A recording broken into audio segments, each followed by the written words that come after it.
7 of the 8 teams that advanced into this quarterfinals were all winners out of their region. Just the Buckman Billygoats are the only party crasher. They were the 3rd seed coming out of Region 8. The winner of that region, the Nisswa Lightning, are already through into the Final Four. Convincing and impressing 14-2 victors over Jordan in the opening semifinal at Dundas. Here, the opening semifinal, we had a beauty. Watertown scores 2 in the top of the 7th and holds on and beats Bird Island 3-2. Finally, somebody can knock Bird Island out of this tournament. Bird Island came in after winning a 15-inning affair and a 21-inning game into this quarterfinal game, but Watertown, last year's defending runners-up in Class C, were able to get through Bird Island and on into the semifinals. And they have faced the winner of this one, the Dumont Saints and the Buckman Billygoats. Dumont, the winners of Region 9, got here by beating Stark 3-2 in the round of 16. They beat Richmond 7-6 in their opening round game. So 2 one-run victories for Dumont to get into this quarterfinals, because as a region winner, they get a bye in that first round. But not Buckman. Buckman has the 3rd seed. They're the only team that's had to play an extra game to get to this point. Buckman opened up with a 7-1 win over Cannon Falls, an impressive 4-0 victory, 5-hit shutout by Matt Totches. Got them into the round of 16, where they knocked off Waconia 8-5 to set up this matchup here with Dumont in this second quarterfinal game. The winner gets Watertown in the semifinals at 4:30. We'll have that one for you like we have every pitch of every inning of every game here on the Neighborhood Sports Network. And now we are going to turn things over to our public address announcer as he will introduce the starting lineups for us in this one. And then we will be ready to set you up for the first pitch. The starting lineups for today's game, beginning with the visitors, the Dumont Saints. As I call your name and number, please take a spot along the third base foul line. Batting first for the Saints, the shortstop, number 24, player manager James Paul. Batting second, the pitcher, number 22, Jordan Roos. Batting third, playing third base, number 7 is Matt Tulin. Batting fourth, doing the pitching, number 4 is Mason Lampy. Batting fifth, first baseman, number 8, Eric Gio. Batting sixth, the right fielder, number 10, Jake Willick. Batting seventh, the center fielder, number 14, Pat Kazatz. Batting eighth, the designated hitter, number 3 is Eli Larson. Batting ninth, the left fielder, number 1, Carson Mordahl. And playing second base, number 18, is Cameron Mordahl. And folks, before the rest of the team comes out, I would just like to highlight the draftee that the Dumont Saints picked from the Chilcaya Coyotes, Todd Wolfel, number 17. His jersey is being held right now by Eric Guido. Todd Wolfel passed away the evening he was drafted by Dumont Saints. So let's remember Todd Wolfel and his family. Let's hear it for the Dumont Saints.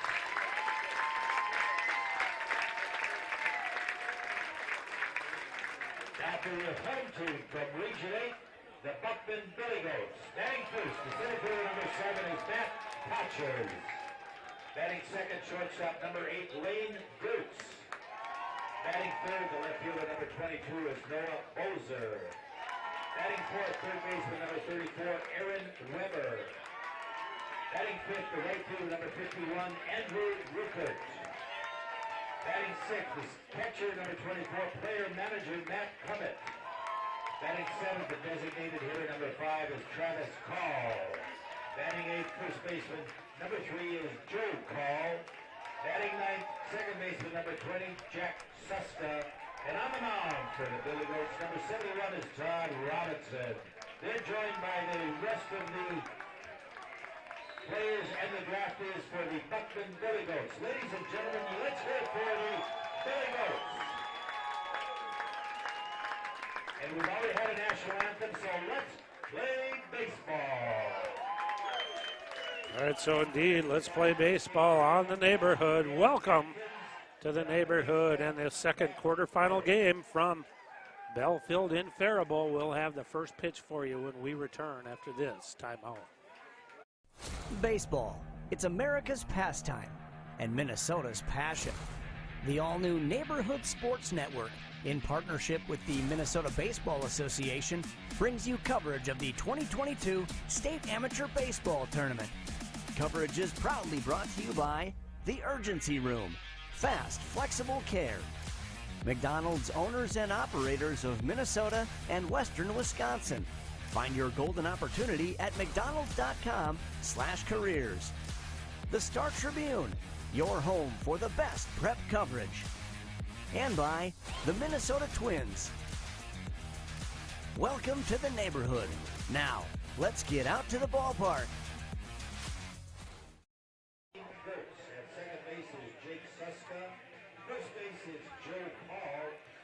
All right, warm-up pitches being thrown. They'll give us a chance to set up the infield and the outfield for Buckman for you.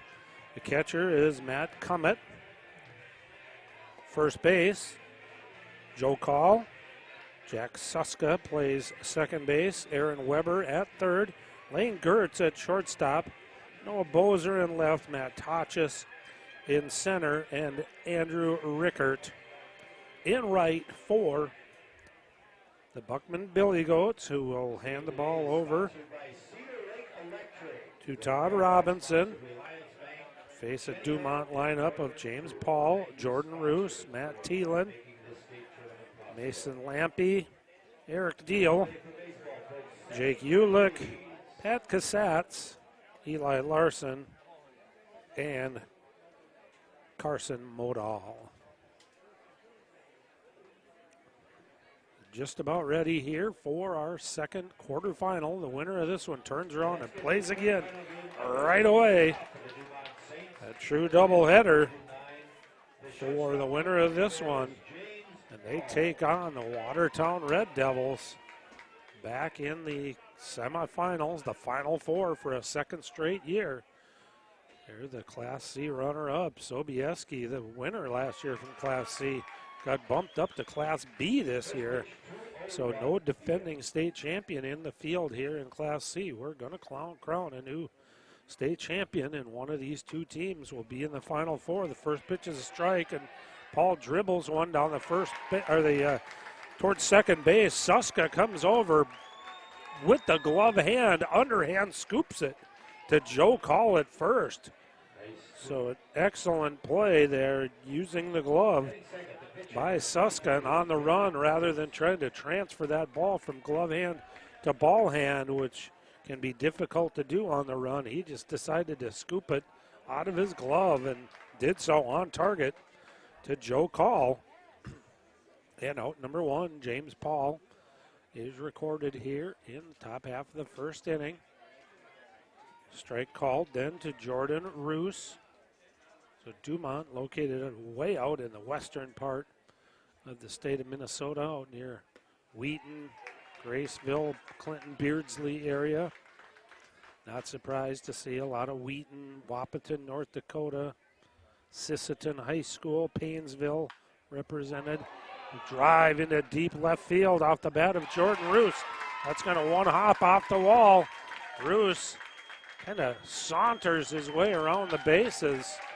Well, he had a little bit of a hitch in his get along there, but hit so well off the base of that left field fence that Roos was able to chug into second base with a one-out double.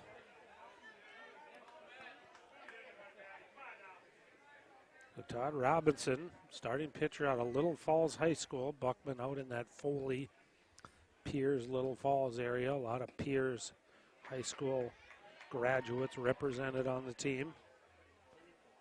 Todd Robinson from Little Falls, and then on to Mankato State, Minnesota State University, Mankato for the college ball. Swing and a miss at the 1-0 offering to Matt Thielen, the third baseman. Thielen, the left-handed batter.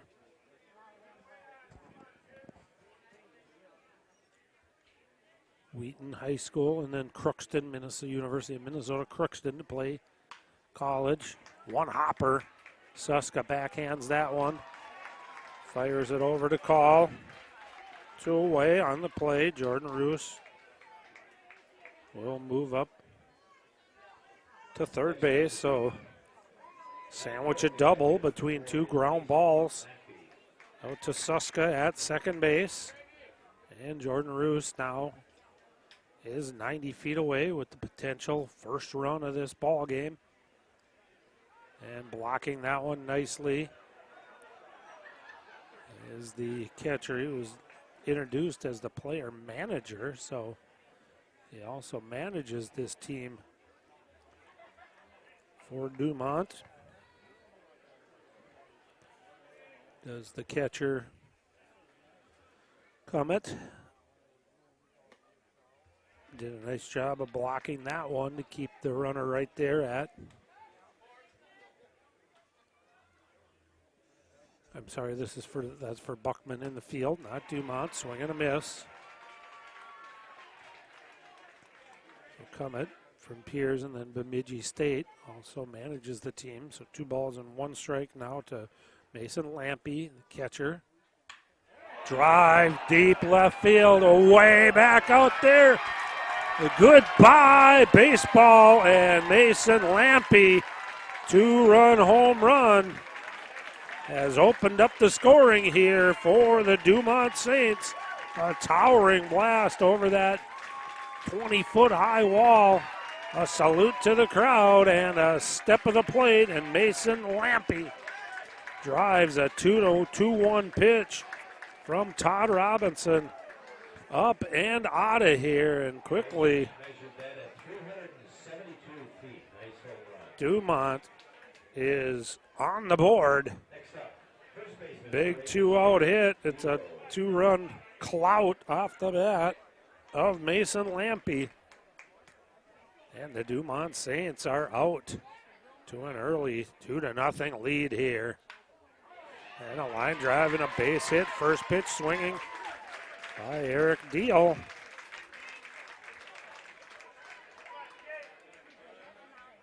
So Deal, a Wheaton High School graduate. Lampy also Wheaton High School. And Jake Ulick will step in.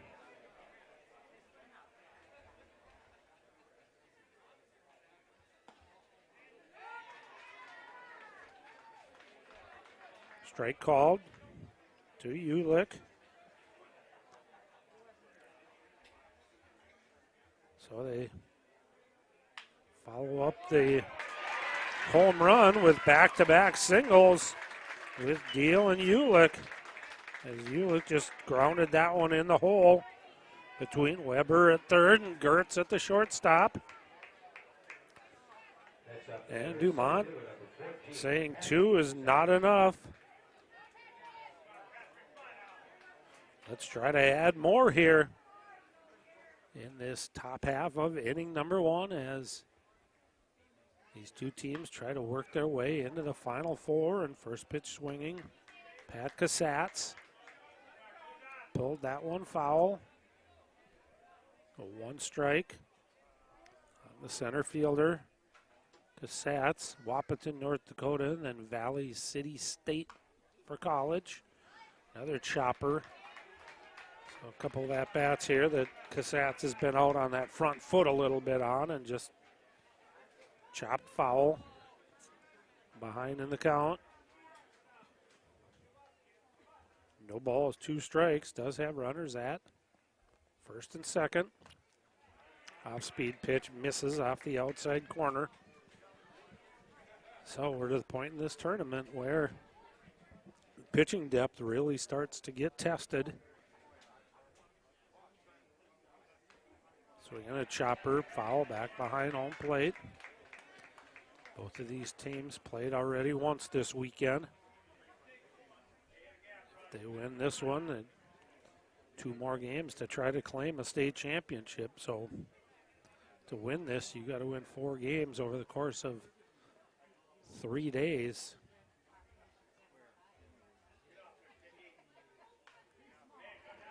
Just dropping the barrel of the bat on that one is Casats and lifting it foul.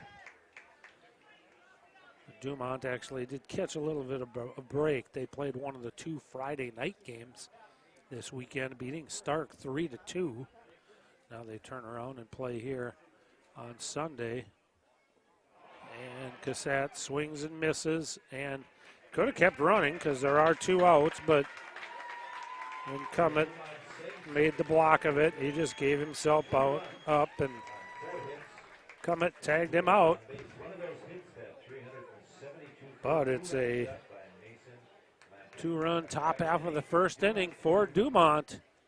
And they will take the lead here into the bottom half of inning number 1. They'll hand the ball to the starting pitcher, Jordan Roos. And we'll be back with the bottom half of the first inning for you here on the Neighborhood Sports Network.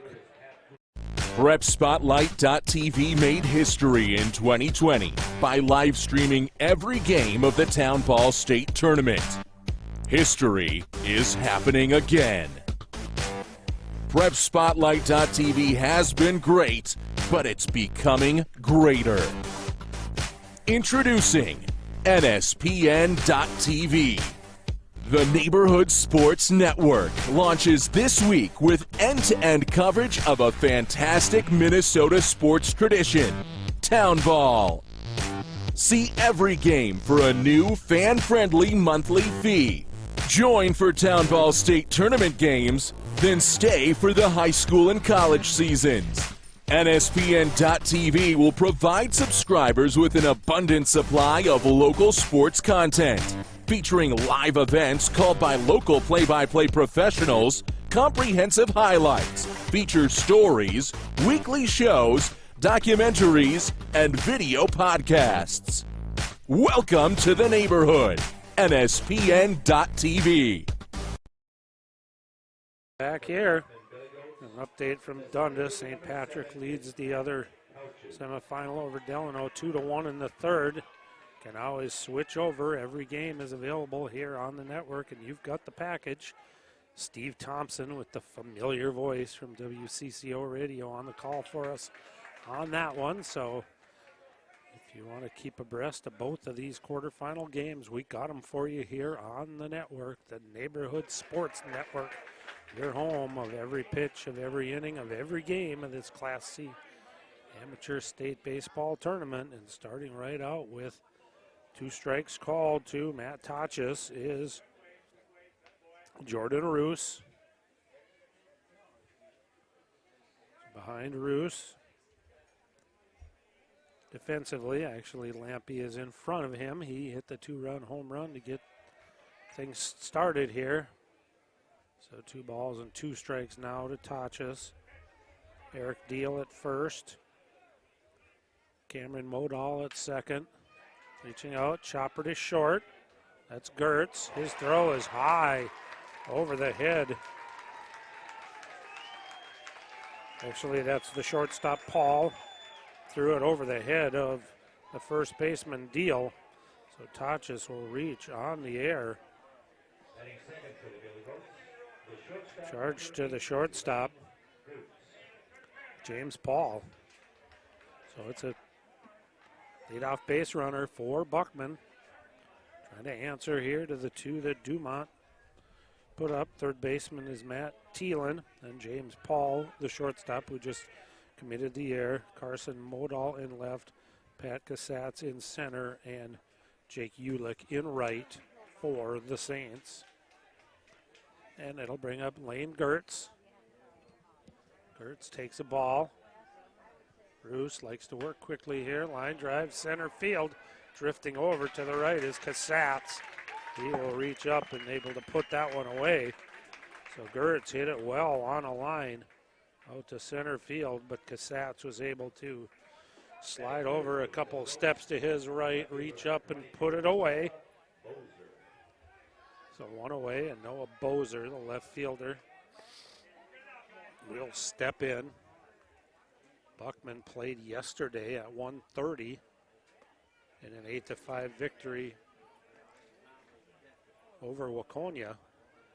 So if they were to happen to win in advance, it would be 3 games in about 28 hours for this Buckman Billygoat team. But as the 3rd seed out of Region 8, they're certainly very happy to still be playing here in this state tournament. Foul ball out of play, off to the left.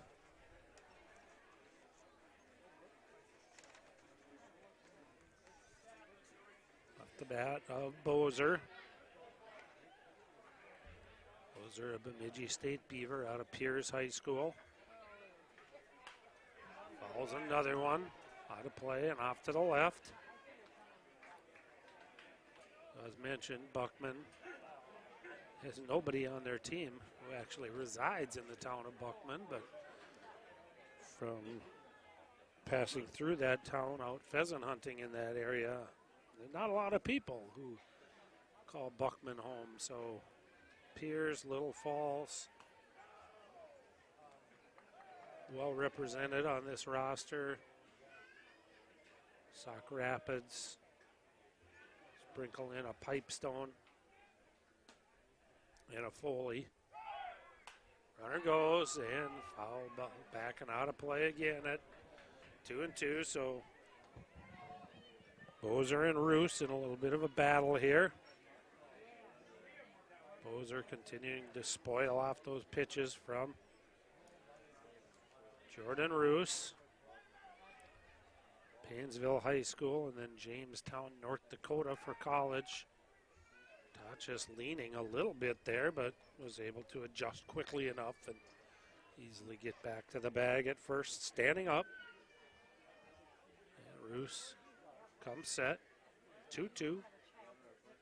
Curveball again, fouled out of play and off to the left, and they'll have to bring some new baseballs out to our home plate umpire as Roos trying to put away Bozer here and hasn't been able to do it yet. 3 straight foul balls at 2-2. And make it 4 straight down that left field line. Now that's one smart youngster out there. I think you get a nice little token from the concession stand if you bring a ball back, and that kid saw what was happening here, positioned himself nicely down that left field line and got himself a foul ball, and now a swing. Sounded like it was a tip to the glove of Lampy, but nonetheless, it is a strikeout. So they go upstairs and finally get Bozer after 4 straight foul balls. Bozer goes after a fastball up in the zone, can't catch up with it from Jordan Roos, and out number 2 of the bottom half of inning number 1 is a strikeout. Roos on the outside corner. So Roos kind of throws across his body here from that stretch position. I got to believe that that's not an easy pitch for a right-hander to pick up. And again, they continue to let Tachis know that they're aware that he's over at first. He did take off for second on one of those 4 consecutive foul balls off the bat of Bozer, but had to retreat. Now it looks like he wants to go. I think either Roos or the Dumont dugout spotted that same thing and called for another throw over, because it really looked like Tachis was leaning to get a good jump. Doesn't go this time either. Would have been a good pitch to run on a curveball up and out of the zone. Evens the count at 1 ball, 1 strike. On the strength of the 2-run homer by catcher Mason Lampy, the Dumont Saints are out in front of the Buckman Billygoats here, 2-0. We play bottom half, inning number 1, 2 away. Sharp breaking ball there, but that one broke just off the outside part of the plate, and Weber for Buckman, let it go. So now 2 balls and 1 strike. Fastball, foul back and out of play to the right. Even the count at 2 balls and 2 strikes. So since Tachis tried to run on that second foul ball off the bat of Noah Bozer, he's been content to just take a secondary lead, but he goes this time, and again, it's another foul back to the screen. So Tachis will have to retreat and saunter his way back to first base as we try it again here at 2 balls and 2 strikes. So we saw this in our first game. Watertown fell behind 2-0 as well, and they really didn't score, but they really made the starting pitcher work. Now a drive out into right field. Going out and not being able to come up with it is the right fielder, Ulick, and that's going to allow a run to score. So Ulick didn't get a great jump off of that ball off the bat of Aaron Weber, but he got to it, reached up, and it just went off the end of his glove, and it's going to be charged in air on the right fielder, and it's going to be a costly one because Tachis, with 2 outs, was able to come around and score. So Buckman is on the board here, 2-1, and Weber will get out to second base off the air from the right fielder, Jake Ulick. Aaron Rickert steps in, takes a ball off the outside corner.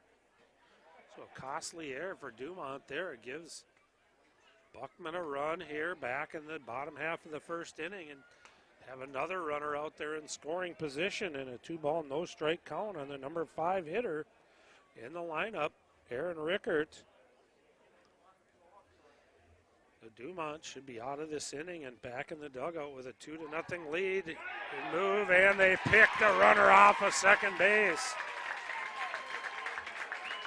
So a little bit inside move there by the pitcher, Jordan Roos, and they pick off the runner, Aaron Weber, from second, 1-6 on the putout. So we're 1 inning in the books. 3 runs on the board. 2 belong to Dumont, 1 to Buckman. We'll head to the top of inning number 2 when we return to Belfield and Faribault and Minnesota State Class C Amateur Baseball Tournament on the Neighborhood Sports Network.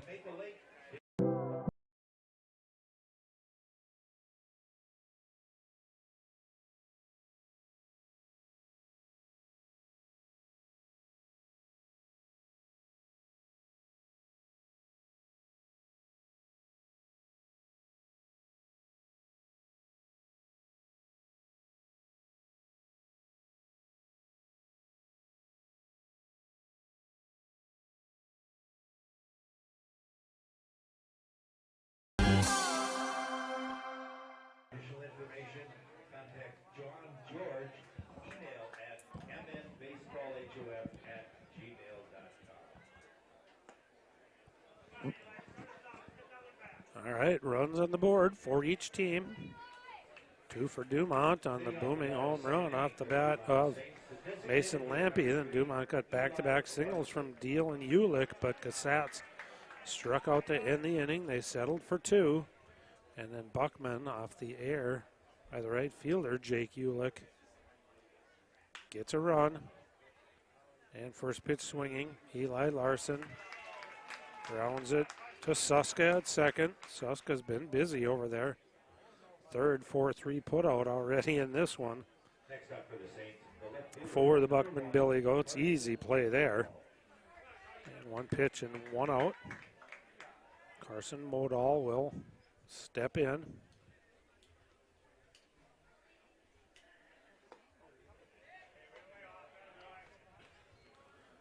First pitch. This is for a ball. 1-0 offering is lifted high into the center field. Todd just no problem, just camping underneath that one and puts it away. So 2 quick outs after getting 7 batters to the plate in the first. The first 2 are retired for Dumont here in the second, and James Paul will step in. Paul, one of the 3 batters through the first time through the order for Dumont to ground out to Suska at second. It was a nice running play by Suska to make an underhand toss with the glove over to Joe Call at first. And the first out was recorded, but then Roos followed up with a double off the base of the wall in Lampe with a home run over the top of the wall. And that got Dumont on the board and ahead 2-0, and now lead it 2-1 as a swing and a miss by Paul on the 1-1 pitch. 1 ball and 2 strike. High pitch is lifted in the air down the left field line by Paul. Diving attempt over there by Bozer, but the ball lands foul, and Paul will have to come back and do it again here at 1 ball and 2 strikes. Long run for Bozer there from left field. I think if that ball's fair, he makes the catch on it. So Bozer well positioned out there in left field. Ball landed about 5 or 6 feet. The foul ball side of the left field line down there. So we'll do it again here. That one's in the dirt. Cummett will block that one, keep it off of our home plate umpire. One of our fans said, nice job, Cummett, and the home plate umpire acknowledged and said, you bet. That's a good job by that catcher. Even with nobody on, you keep that ball from ricocheting off of that home plate umpire, and you got yourself a friend for the game.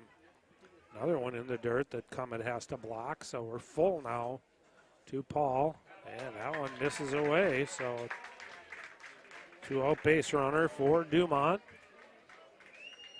It's a walk, and with the top of the order, you got to think that this potential is a running situation for Dumont. Paul, Painesville, and then Northern State in Aberdeen to play college in the NSIC. Takes a couple of steps like he's going to run, but then applies the brakes and watches as Jordan Roos takes a called strike. Quick toss over. It wasn't even on the rubber yet. They threw it trying to catch Paul napping, but he was alert and ready for it and got back. Another called strike to Roos. Roos, the Painesville High School, Jamestown, North Dakota. Doubled in his first at-bat. Scored in front of Lampe on the 2-run home run. Now with an 0-2 count, definitely a running count here for James Paul. He goes, and the pitch is lifted foul and out of play off to the right. So the strategy here is no balls and 2 strikes, your number 2 hitter. If you happen to get thrown out trying to steal second base, well, then your 2 hitter is leading off the next inning with a clean count, but you get that runner in motion here and open up a couple more spots in the infield as well, as Roos has to be protecting the plate, and they'll throw over again. Paul back in standing.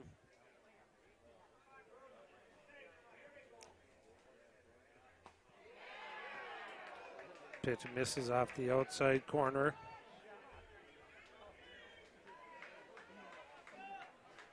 One ball and 2 strikes.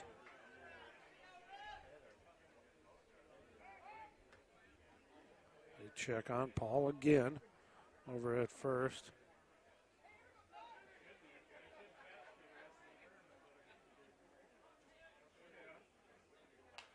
And another pitch fouled back and out of play. So both of these teams really staying alive in the at-bats, forcing those pitchers to throw more and more pitches.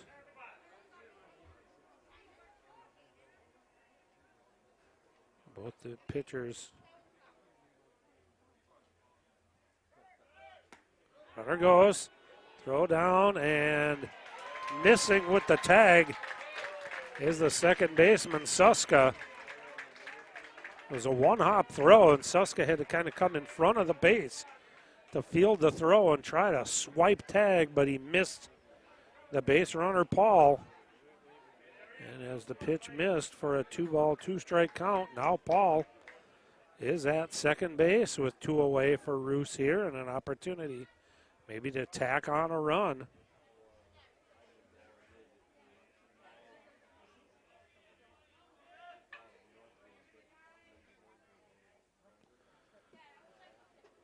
And that one's in the dirt low, so Roos really continuing to battle here against Robinson.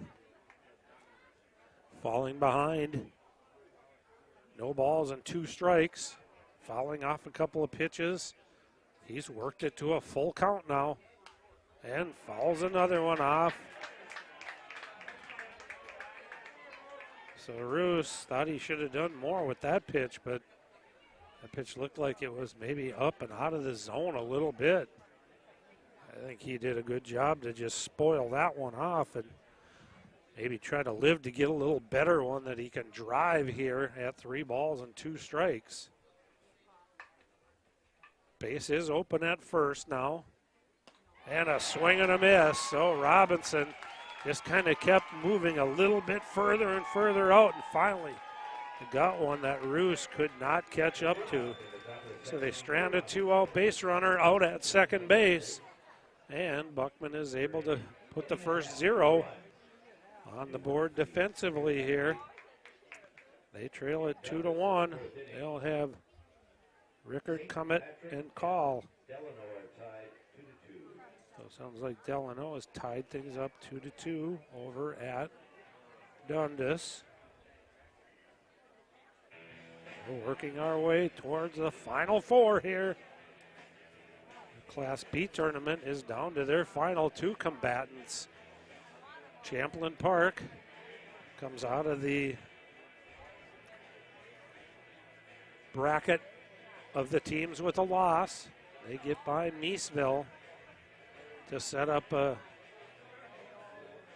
championship game against Rochester. Rochester undefeated in the tournament so far, so Champlain Park would have to beat Rochester twice in order to claim the state championship, and the Rochester team not having lost yet.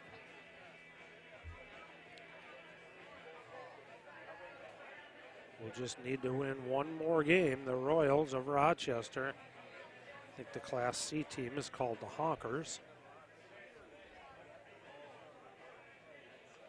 But the Royals, the Class B team out of Rochester, very well positioned with the pitching staff for Rochester. They've kind of cruised their way through that Class B state tournament. They'll just have to get by the Champlain Park Lowgators to claim a state title there, but we're playing for a state championship here in Class C, and one of these 2 teams will advance to take on Watertown in our next game and set up a championship game matchup against the winner of that lower bracket. Nisswa's already through to the semis. Delano and St. Patrick is the other. Now Rickert on an 0-1 offering. Chops a ground ball in between Cameron Modal and the first baseman Deal and into right field. So it's a leadoff single. Buckman was able to score 1 run in the top of the first with the help of 2 errors in the field by Dumont. There's a good bunt up the first base line by Cummett. And he'll move Rickert up to second with the sacrifice. Roos came up with that one, an underhand toss. Over to the first baseman, Deal. And that gets Rickert out to second base with the would-be tying run. Travis Call, the designated hitter, will step in. Strike on the outside corner.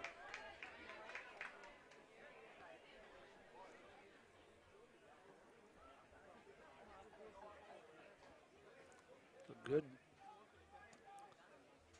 state representation in this quarterfinal field of Class C. Kind of what you'd expect, more of the town team variety type ball clubs. Play in front of their hometown crowd. Bird Island, kind of out in the western part of the state. Watertown, about as close as you're going to get, western suburb. Dumont, well out west. Buckman, middle part of the state, over by Foley, Piers area. There's a little looping line drive out into right field. That's going to fall in front of the right fielder, Ulick. And they're going to hold up the base runner, Rickert, at third. But Call goes the other way with a little looping base hit out into right field. By the time the right fielder, Ulick, came up with it, Rickert was to third. And now Joe Call, the first baseman, will step in. St. Patrick, kind of a southern suburban area, then up to the north central part with Nisswa and Jordan down in the southern part of the suburban area. So really see good representation from around the state here in this Class C tournament. Strike called, and then a ball just off the outside corner to Joe Call.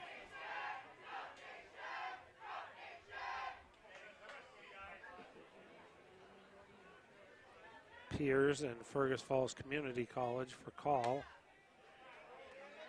Pitch misses off the outside corner. 2-1 strike now. Joe Call. Jack Suska, the 9-hitter, is on deck. Another lefty. Line drive, base hit into left field. Buckman's tied this ball game up at 2 runs apiece. The two Calls, Travis and Joe, each go the opposite way. The right-hander hitter, Travis, on the right field line. The left-handed hitter, Joe, on the left field line. And Buckman here has knotted things up with a run in the bottom half of inning number 2. And they still have runners at first and second. And number 9 hitter, Jack Suska.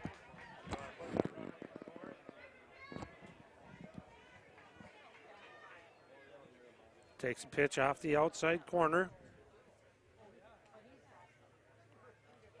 So scoring a run on the benefit of 2 errors in the first. Now 3 hits here in the first 4 batters. The only out, a sacrifice bunt off the bat of catcher Matt Cummett. 3 singles, has produced a run and has runners at first and second for Buckman. A big cut by Suska there. He fouled it off of the catcher, and so our home plate umpire will take a couple of strides out towards the mound and give catcher Lampy an opportunity to collect his respective thoughts here before he's got to crouch down and call for a 1-1 pitch from Jordan Roos. So Buckman, number 3 seed out of Region 8, finds themselves down 2 runs early, but they've fought back, and now the number 9 hitter in the order, Jack Suska, bounces one off the center field wall. Travis Call is in to score, and right on his heels is Joe Call. Joe got a great read off of that ball, hit over the head of the center fielder, Casats. It one-hopped off the base of the wall, so the number 9 hitter in the order, Jack Suska, drives one 350 feet off the base of the fence out there in center field. 2 more runs on the board for the Billygoats. And they have bucked their way into a 2-run lead here at 4-2. And the top of the order in Tachis, who reached on the air by the shortstop Paul and scored the first run of the game for Buckman, steps in. He's got Jack Suska at second base and a 1-ball, no strike count. Chopper, tough hop, but played off to the left by Cameron Modal.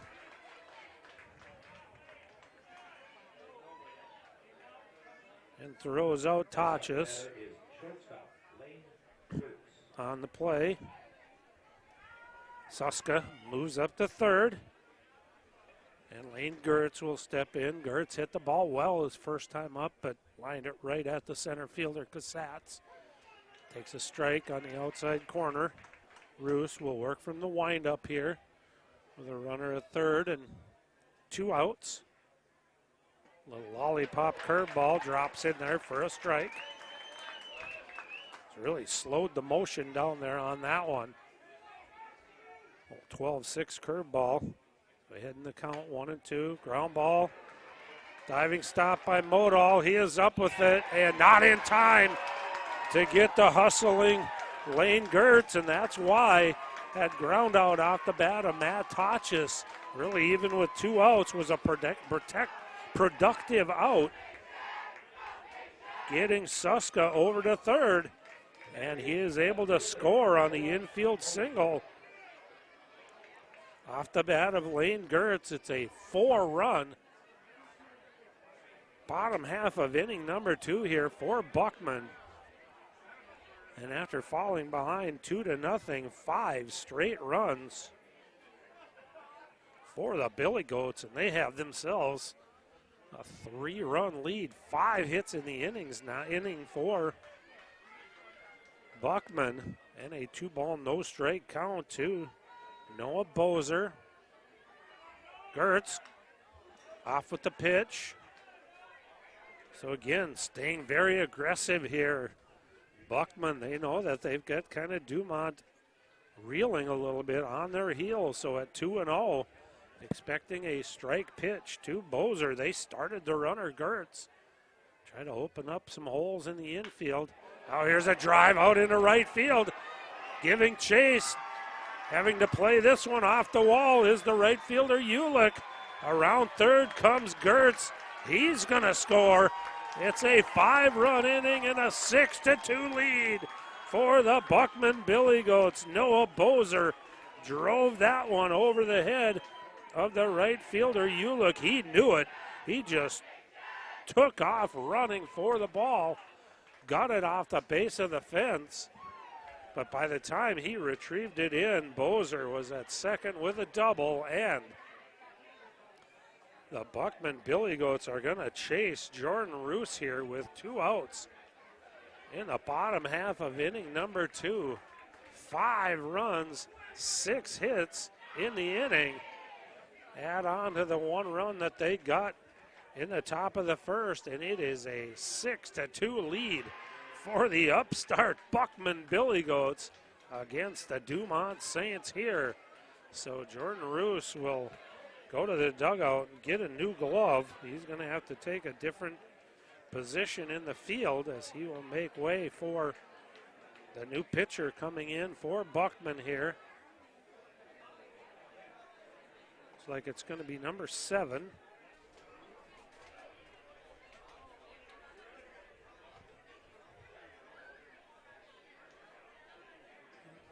Maybe I misread the numbers. Yeah, it's number 7 for the Dumont Saints.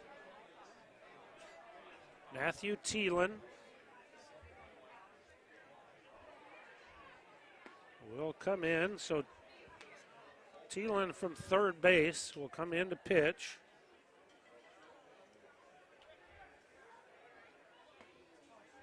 I think Roos looks like he might be Defensive changes going to for play the Dumont Saints.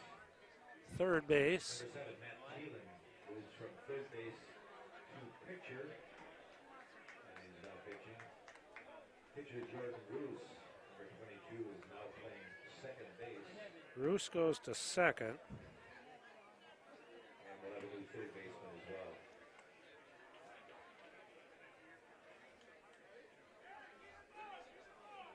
We'll get the third baseman for you when we make that change. But while we have PrepSpotlight.tv made history in with a pitching change, let's take a timeout here. Come back and get things set for you. 5 runs in the inning already. 4. Buckman looking to add on more. Be back after this. Join our team while supporting yours. The all-new Neighborhood Sports Network, NSPN.TV, is looking for camera operators and broadcasters for our live game streams. The atmosphere of sporting events can't be beat.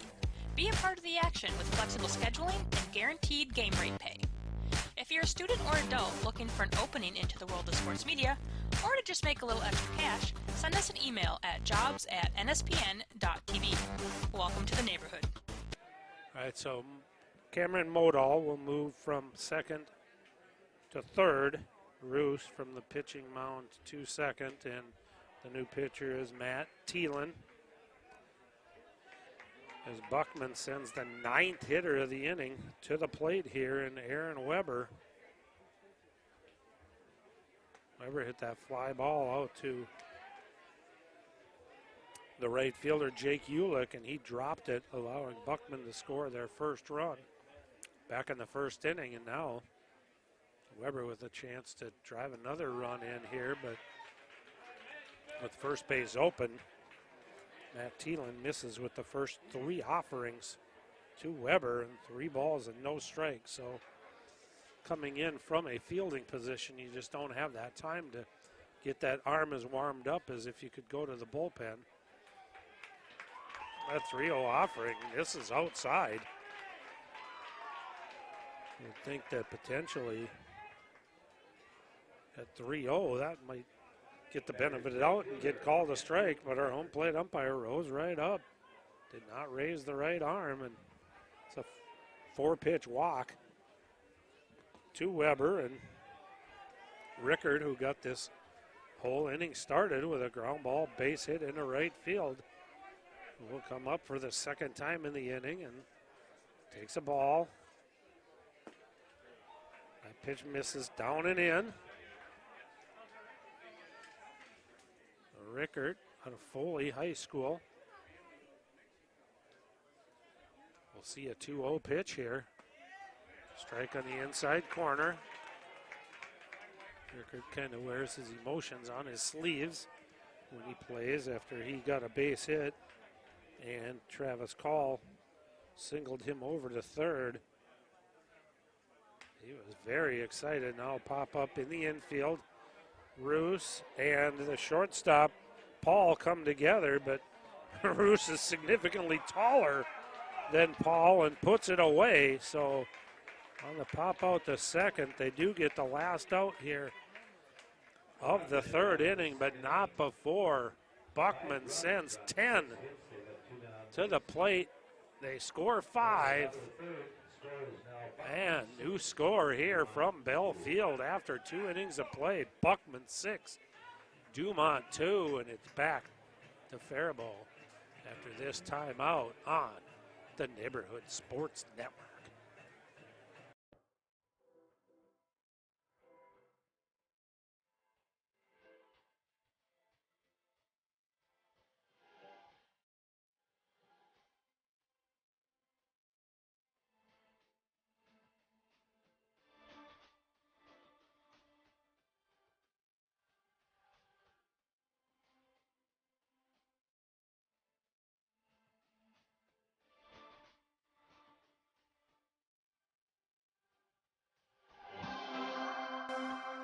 What's that?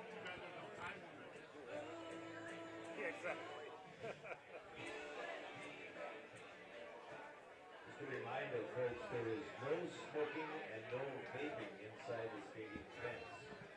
If you do that outside the stadium fence. Thank you for your cooperation. All right, update from Dundas, 4-4 in the 5th inning over there. So, as we expected, two heavyweights going at it. Dundas hosting the other quarterfinal to set up our Final Four matchup, and Delano and St. Patrick are locked in a battle at 4 apiece. Ground ball, hustling over, and it's a race to the base, and just winning the race is Robinson, as Matt Thielen rolled that one over to the right of the first baseman, Joe Call. He had to wait for Robinson to get up the line, underhand toss, and it was Robinson's foot who just hit the base ahead of Matt Thielen's.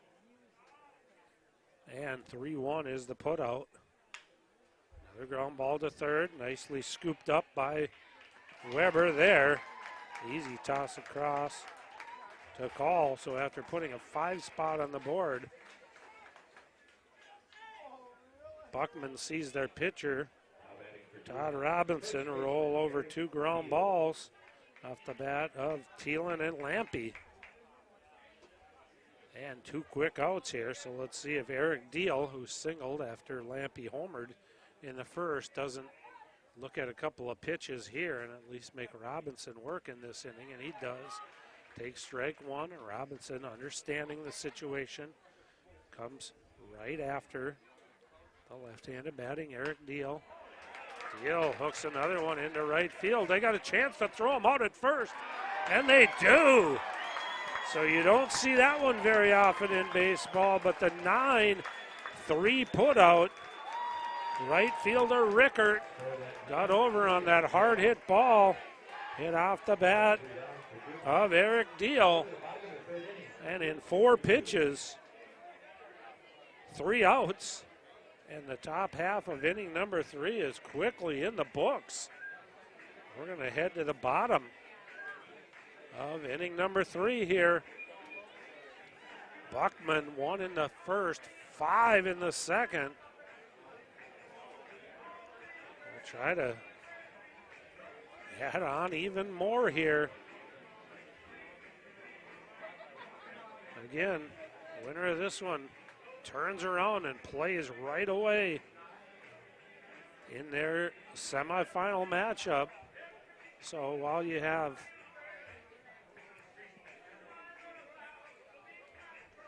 just 1 game in each of the first 2 weekends, you now get into the final weekend of this tournament, and that's where your pitching depth and stamina really can get put to a test. You either played yesterday or today, but you're going to turn around and play again either the next day if you played yesterday or right after playing, which one of these 2 teams will do. Face a Watertown team that will win, sit out a game, and then have to turn around and play again. So the schedule definitely gets more challenging as you get into the final weekend of this tournament. You can kind of conserve your pitching through those first 2 rounds played over 2 weekends. But then as the further you advance, as should be the case, a little bit more true test of the depth of your pitching staff. You can't just ride 1 pitcher to the entire state tournament. You likely could get through the first 2 rounds using just 1 pitcher, but after that, you're going to have to go into your bullpen and find some other arms if you're going to try to win this tournament. And stepping in is Matt Cummett. Ball and then a strike, and now another strike back to Cummett. So 1 ball and 2 strikes. Cummett, sacrifice bunt that got Rickert out to second. Rickert had no issue coming around to score in that inning. They scored 5 runs. Lifted down the left field line. Carson Modal has a long run, but he is able to get there and put it away. Next up, the batter is designated hitter Travis Call. Travis Call will step in. This bottom part of the order is really where the damage got done for the Buckman Billygoats.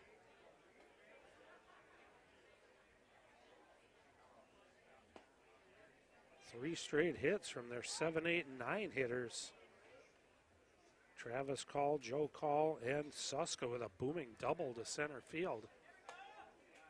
An integral part of that 5-run inning.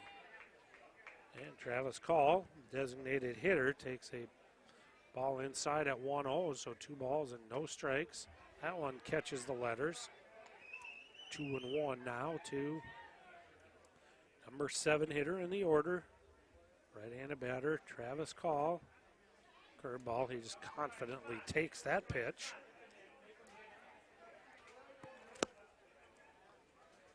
3-1 now.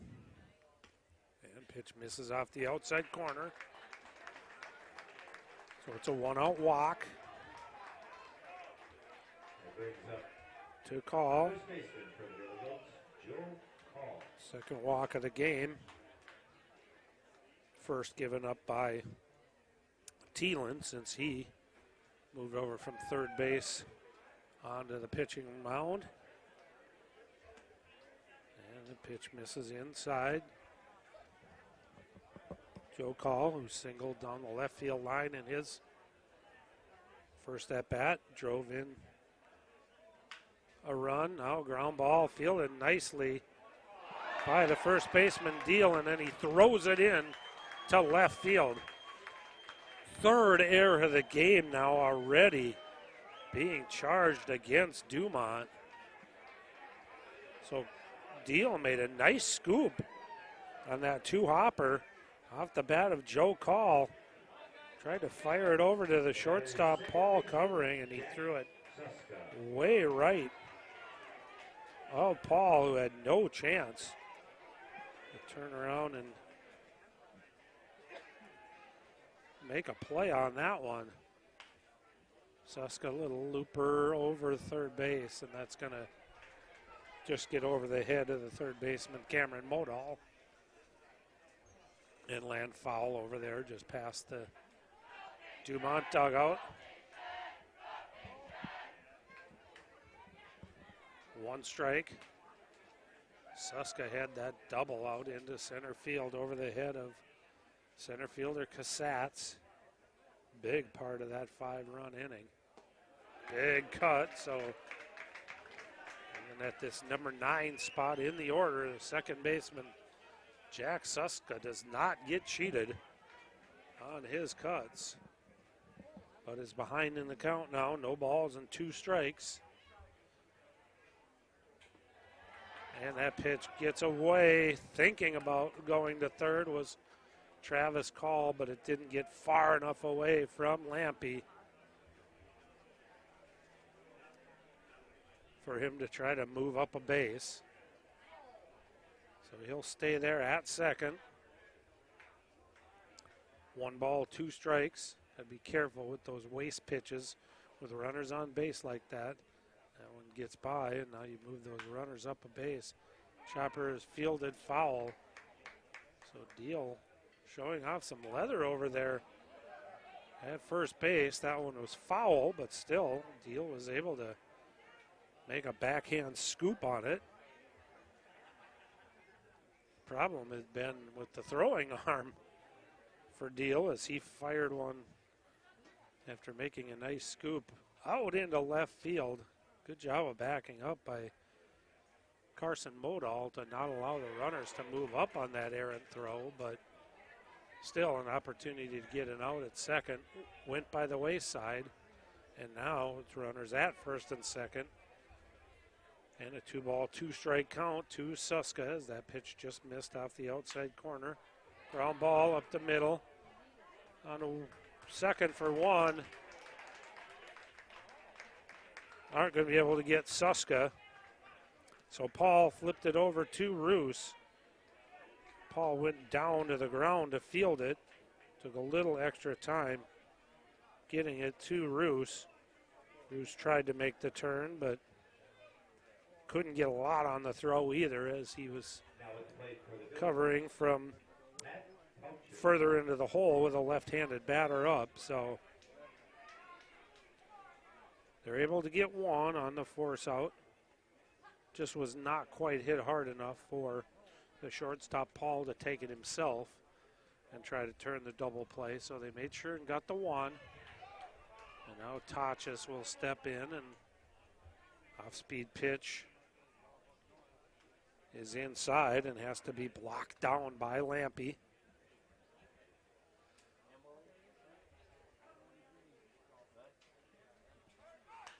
Runner goes, and lifted foul and out of play to the left by Tachis. Tachis threw a 5-hit shutout. The round of 16 victory for Buckman. Pierce High School and then St. Scholastica in Duluth to play the college ball. 1 ball, 1 strike, and they'll soft toss over to Deal at first to keep Suska, who I think they believe is probably in run mode right now. 2 away here. Doesn't go this time. And fastball stays up to Matt Tachis.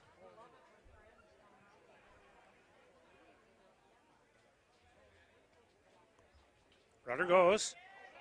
Swinging a chopper back behind home plate. So dead ball there will send Suska back to first base. 2 ball, 2 strike count now. Certainly would expect, if he's got any energy left, for Jack Suska to take off on this pitch as well. No need to wait for that 3 ball, 2 strike count. Doesn't go. Tachis chops it foul.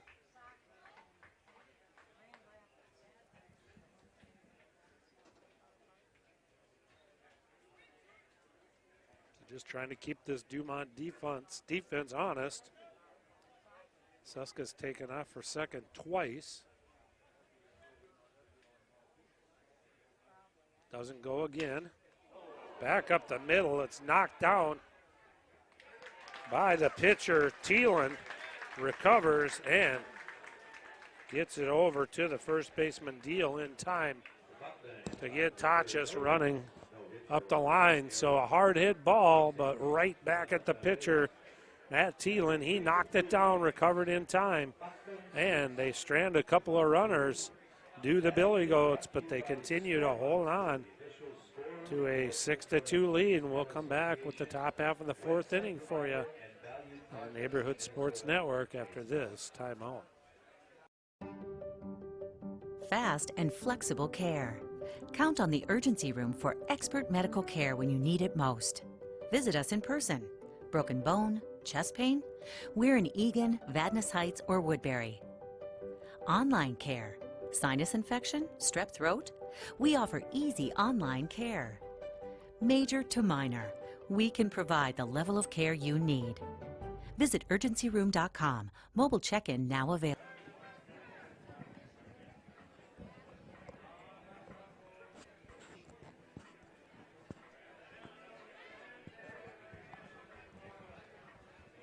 So a report from Dundas. Delano able to land the latest blow in that one. And in the top of the 6th, they lead St. Patrick 5-4. The winner of that one moves on and gets the Nisswa Lightning. Impressive 14-2 8-inning victory over the Jordan Brewers to get Nisswa into the Final 4. Watertown is there as well. Watertown awaits the winner of this one, and right now it is the Cinderella Buckman Billygoats, 3rd seed out of their region. Find themselves here in the top half of inning number 4 with a 4-run lead in the quarterfinal round of the state tournament. And a swing and a miss by Gertz and a strikeout by Robinson. Sorry, that is the leadoff batter in the next inning. That was Jake Ulick, who struck out against Robinson. And there's quickly one away here in the top half of inning number 4. And strike on the outside corner as Comet framed that one nicely. So Cassatz, who struck out in his first at-bat after a lengthy at-bat, fouled off a number of pitches now. Swings and foul tips it to the glove of Comet. And no balls and 2 strikes. Roller out to second. Continuing to stay busy out there is Jack Suska.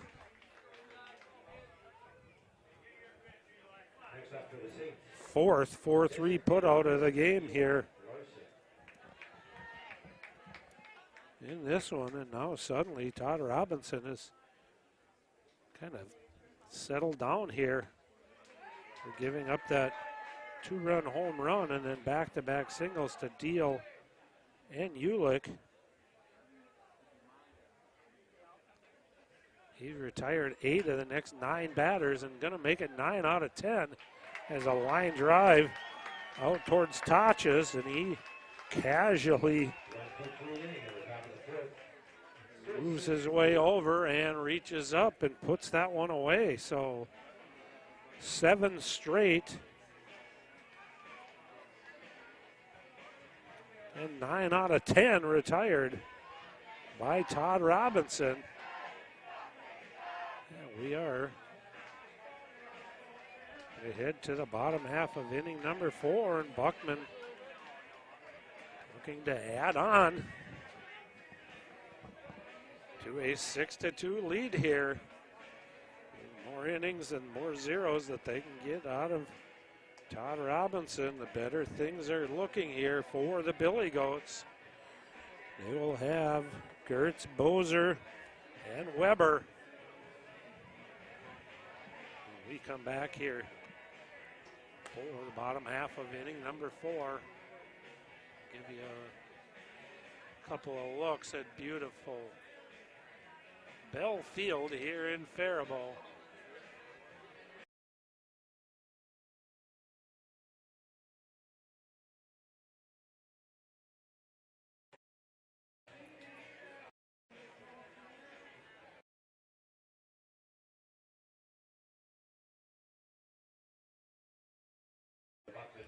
So a nice shot there of this beautiful ballpark. Green grass, sunshine, low 70s.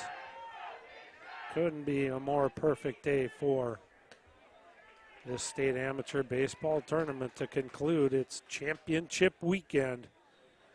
Trophies handed out in Class B and Class C here this weekend as Gertz steps in against Thielen, and Thielen misses with the first 2 offerings. 2 balls and no strikes. Catches the inside corner with that pitch. Good movement on that one. So Gertz looked like Gertz was pretty much taking all the way. Now lines one out into left center field, but Cassatz gets there and it ricochets off of his glove. So Casatz looked like he was going to get there in time to make the play, but the ball ricocheted off of his glove, and let's see how our official scorer is going to score that one. Will it be a hit, or will it be the 4th error of the game charged against Dumont? In any case, Gertz is at second. Hard hit ball. A bit of a run for Casatz. Got there and put the glove up, but it went off of the glove. Well, it sounds like there's still discussion about how that one's going to be ruled. Ground ball, base hit into right field off the bat of Bozer. They're going to send the runner Gertz. The throw is not going to be in time. So a good read there by Gertz on that ground ball off the bat of Noah Bozer, who's now 2 for 3 on the day. Second run driven into this one by Bozer, and they add another run here. They are going to charge that in air against the center fielder, Cassatz. And the ball hit off the bat of Gertz, and 4 errors now through just 3 innings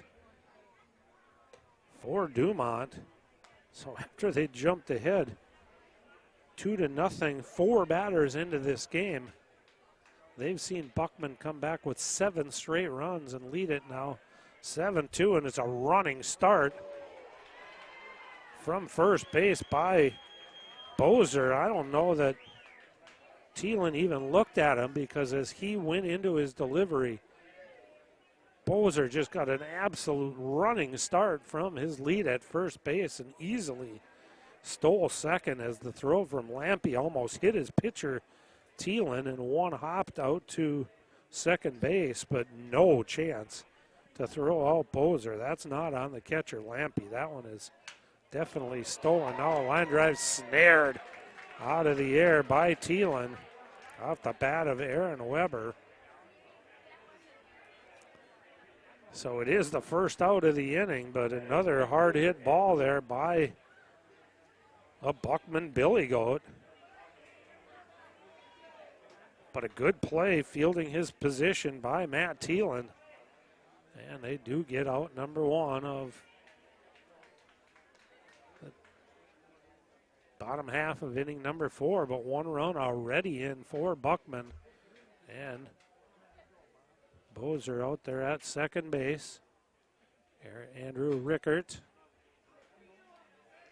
1-0 pitch is rolled over, and Rickert again continues to stride around and wear those emotions on his sleeve.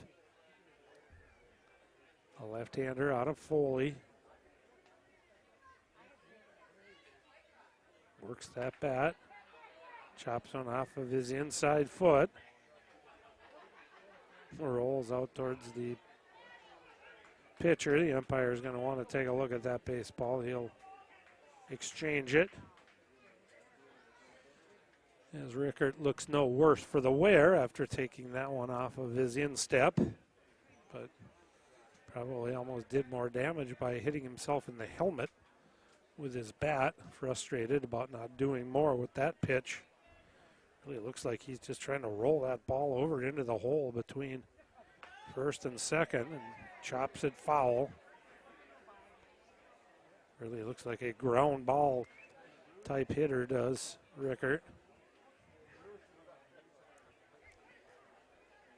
His base hit back in the first, or in the second, was a ground ball in between Deal and Modal at the time, playing second base. He's since moved over to third. There's a ground ball towards the hole. Roos spins, not going to be able to get him at first. So it was a long run for Roos. And Rickert hustling up the line did what he wanted to do. He got that ground ball into the hole. Really, that's all it looked like he was trying to do with that at-bat, was just hit a ground ball and get it in between Deal and Roos, and then just use his speed to beat out the throw. Roos got there in time, had to do a little 360 pirouette, but by the time he was able to make the throw, Rickert was in safely at first, and now he takes off for second on the first pitch to Matt Cummett and steals second base. So with 1 out now, the double play is not in order, and Dumont no choice but to play the infield in, try to cut off this run at third base. So pretty much all 4 infielders even with the baseline here between their respective bases.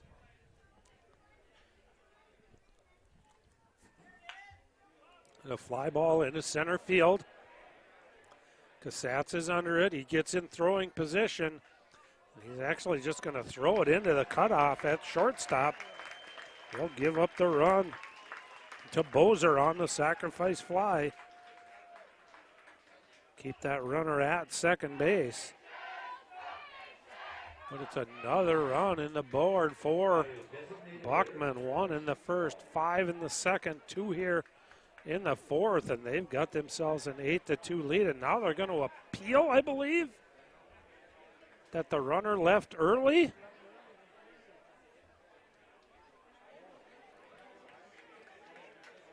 Everyone here in the press box kind of looking around, trying to figure out what happened. Dan, home plate umpire, look up here. Does that run count? That run does count. So they count the run. They must have got Rickert doing something out at second base. Not sure if it's an interference call or what, but we are being told that the run counts. So a sacrifice and an RBI for Cummett. And it sounds like they may have pulled the old hidden ball trick on the runner Rickert at second base. So the throw came into the shortstop. He cut it off. And then they must have thrown it to the second baseman, Roos. And when Rickert stepped off of second base, Roos put the tag on him. None of us really up here were paying a lot of attention to what was going on because it was just simply a sacrifice fly and figured the inning was going to continue with 2 away, but they get Rickert on the old hidden ball trick. I'm going to put HB 4 unassisted for the put out of Rickert. Hidden ball 4 unassisted. Doesn't mean a whole lot to anybody else out there, I wouldn't think, but at least that will give me a clue when I look down for why there's only basically 2 outs recorded in that bottom half of inning number 4, that it was a tag out of Rickert on the hidden ball trick that got Dumont out of the inning, but again, not before 2 more runs on the board for the Buckman Billygoats, and they hold an 8-2 lead now. 8 hits in the game for Buckman, tack on 4 errors by Dumont, and that is a recipe for a 6-run deficit for sure. Swing and a miss by Carson Modal. He goes down on strikes, so Todd Robinson seems to be getting stronger here as we move into the middle part of this one. 4th strikeout of the game now for Todd Robinson. And a little pop up in the infield. Third baseman Weber should have no problem with this one, as James Paul got way out on his front foot there and popped that one up in the infield. Weber right in his tracks. Just had to reach up with the glove and put that one away. So 2 quick outs here in top half of inning number 5, and Jordan Roos stepped in. Roos really got things going for Dumont with a 1-out double. He scored off the home run off the bat of Lampy, and things were looking good for Dumont, but the brakes were quickly applied to that little lead, and now it's been turned into an 8-2 deficit by the Buckman Billygoats. Now coming over towards the dugout, trying to make a play here on a pop-up. The catcher, Cummett, threw off his helmet, threw off the underneath helmet, but still was not able to get over in time and reach up and put that one away. It looked like he might have been looking directly up into the sun, so it'll be new life for Jordan Roos with a 1-ball, 2-strike count here. Remember, he battled Robinson in the second, and Robinson finally got him to chase a pitch outside similar to that one, but Roos not chasing this time. And it's 2 balls and 2 strikes. Pop up into shallow left field. Shortstop going out. Gertz is able to get underneath it and put it away. So back-to-back infield pop-ups, 1 to third, 1 to short. And that takes care of the Dumont Saints in the top half of inning number 5. We're halfway through this one. 8-2, Buckman. We'll be back to Bale Field in Faribault after this timeout on your Neighborhood Sports Network. Join our team while supporting yours. The all-new Neighborhood Sports Network, NSPN.TV, is looking for camera operators and broadcasters for our live game streams. The atmosphere of sporting events can't be beat. Be a part of the action with flexible scheduling and guaranteed game rate pay. If you're a student or adult looking for an opening into the world of sports media, or to just make a little extra cash, send us an email at jobs@nspn.tv. Welcome to the neighborhood. That's what I would have guessed.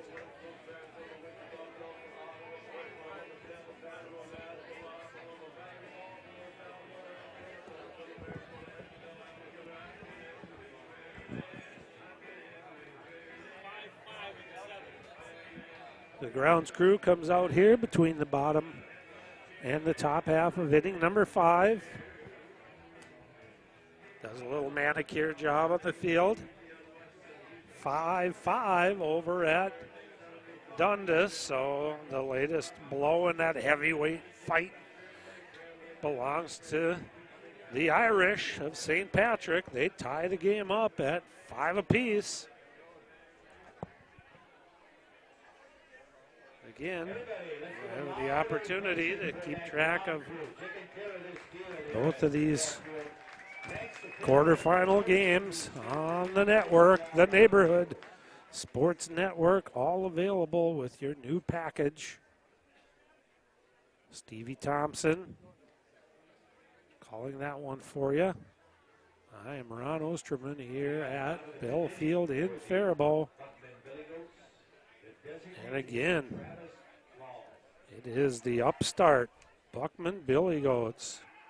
3rd seed coming out of Region 8, looking to get into the Final 4 of the state tournament. They made it into the Final 4 of the region tournament, but that's a whole different ball game than the Final 4 of this state tournament that truly puts your team to the test. Games in each of the previous 2 weekends, and now the potential to play 4 games here in 3 or 4 if you happen to play on Friday night days in the final championship weekend. Curveball is chopped to short. Gonna have to hustle to get him, and Paul does so. Went over, made a nice play. So the shortstop, James Paul, is able to retire Travis Call for the first time in this game. Single run scored and a walk prior to that at-bat. Now Joe Call, who's reached base twice, once on a single and then once on an error charge to the first baseman Deal, who fielded a ground ball off the bat of Joe Call and trying to throw out Travis Call at second. Threw the ball to Carson Wodahl out in right field instead of throwing it to the shortstop, James Paul. Now curveball misses high, and again, as you sometimes see here, down 8-2 in the 5th. Matt Thielen reacting to that pitch not being called a strike. High, towering fly ball out into left field. Carson Wodahl gets underneath it. And we'll put that one away. So 2 up and 2 out. Here in the bottom half of the 5th inning. So coming into this inning, the 7, 8, and 9 hitters all had been on base twice for Buckman. A looping line drive out into shallow center field, and that's going to fall in for a hit, so Suska got jammed on that pitch by Thielen, but got enough of it to get it out past Jordan Roos and James Paul at second base and shortstop, and in front of an on-charging center fielder, Pat Casatz. He had to play it on a hop, and it's a hit for Suska, his second of the game. And let's see if they keep these running shoes on. They stole 2 bases in the bottom half of the 4th inning. And with 2 away, he takes off on the first pitch. Throw down to second is a one-hop throw to Paul. And Suska slides in safely. Kind of an awkward slide, though, by Suska. Paul came up quickly and took a long look at Suska, thinking that he might overrun second base, but Suska was able to hold his ground and stay on the bag. Strike was called to Tachis. Now curveball misses in, and again, Thielen starting to show some frustrations out there on the mound. That curveball missed down and in, and he's really kind of hoping that those pitches are going to get called for strikes. Now a long look in for the sign is going to have Tachis request time and step out. So it's granted. Buckman trying to add on here. They already lead it by 6. That pitch misses down and in. So no reaction from Thielen there, but he's shown a couple of different reactions to pitches this inning. Pitches that he wanted to get, but the umpire, who's been very consistent today, strike at the knees to Tachis there. 2 balls and 2 strikes as Tachis, 0 for 3 on the game, did reach on an error charge to the shortstop Paul and score the first run of the game for Buckman. But since then, ground outs to second and the pitcher.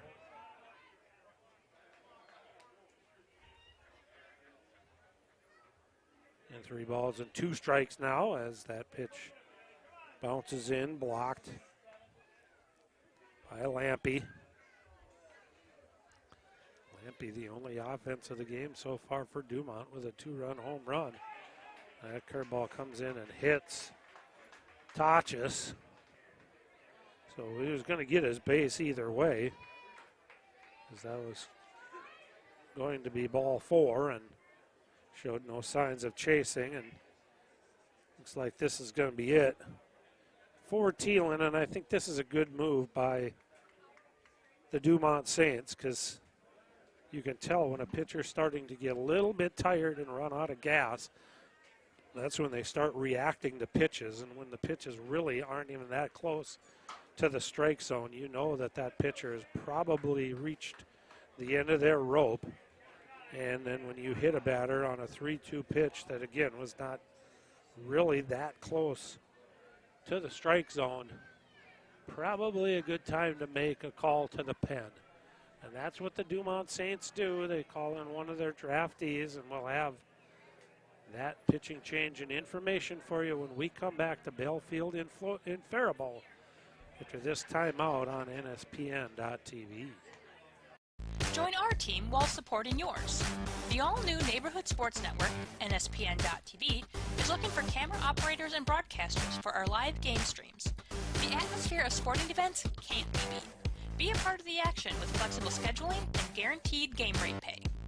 If you're a student or adult looking for an opening into the world of sports media, or to just make a little extra cash, send us an email at jobs@nspn.tv. Welcome to the neighborhood.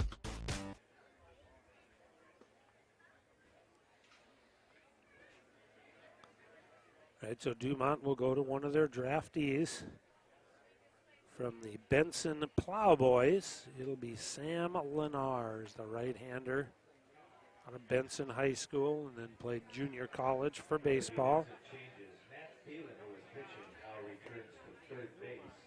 Thielen back to third.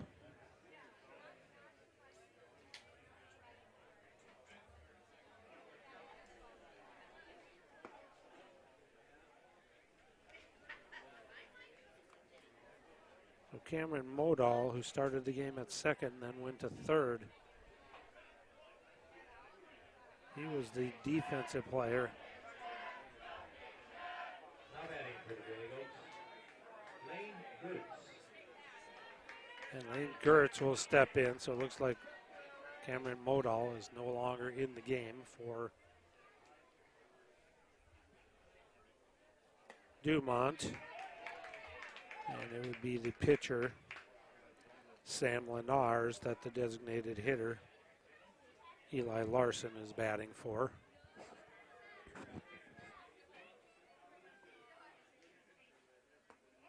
And Lane Gertz, with that line drive that was dropped out in center field by Casats leading off the fourth, steps in and takes a curveball outside at 0-1, so even the count at a ball and a strike.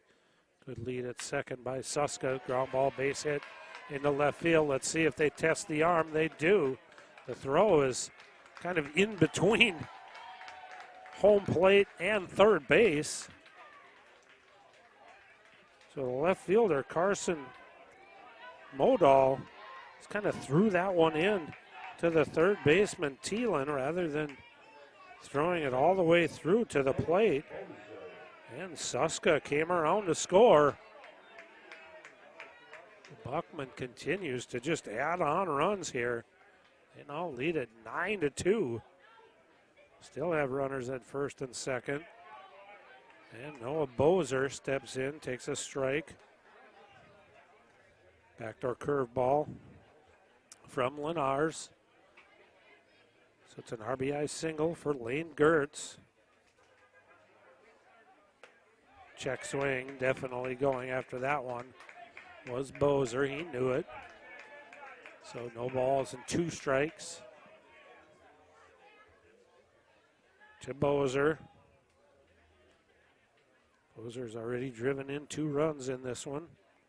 Scored a run, stole a base. Line drive, base hit out into right center field.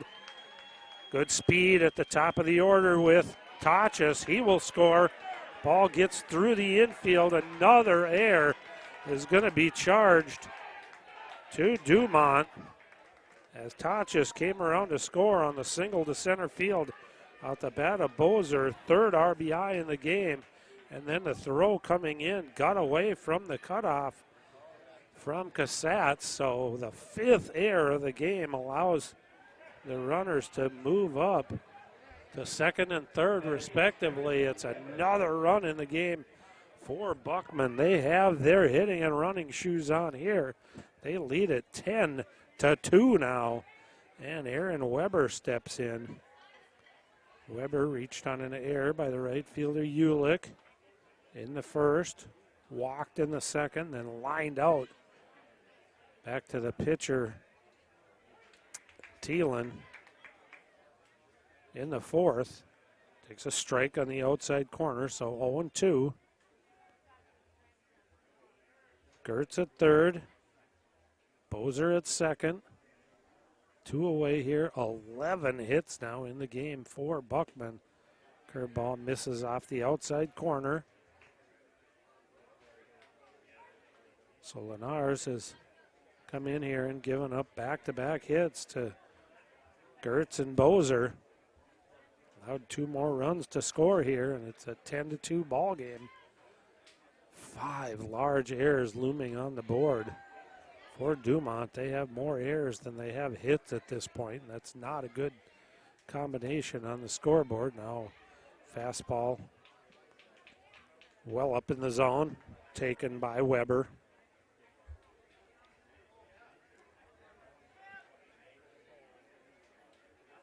Weber, Piers, and St. Scholastica. Same avenue that Matt Tachis, who just scored the last run. Now here's a drive out into deep left center field, way back, and put an exclamation point on this inning for the Buckman Billygoats by way of a 3-run home run off the bat of Aaron Weber. And with 2 outs, it's a 5-run 5th inning for Buckman And they now have blown the lid off of this one, 13-2 over the Dumont Saints.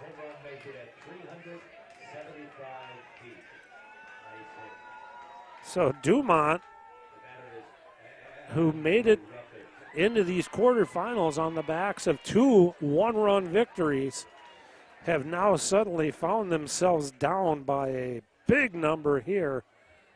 It's 11 runs in the deficit column for Dumont. And Aaron Weber with the big blow there, a cap off this inning. There were no runs yet on the board when they took Thielen out and brought Sam Lenars in.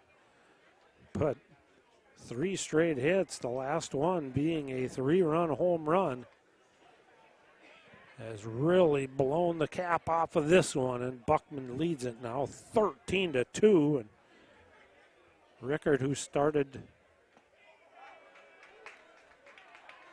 this inning, goes after a 3-0 pitch. It's actually called. Rickard is the one who got kind of tricked with the hidden ball play after singling in the 4th. And now takes a walk. So the 9th batter of the inning will be Matt Komet. Komet 0 for 1, but has a sacrifice bunt in the 2nd and a sacrifice fly RBI in the 4th. So 3 RBIs for Weber, 3 RBIs and 3 hits for Noah Bozer. Lane Gertz has been on base 3 times and scored 3 runs. Matt Tachas been on base twice and scored 2 runs.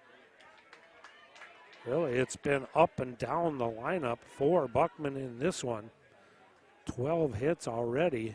Tack on 5 errors from Dumont, and it's not a big surprise that we've got a fairly wide margin.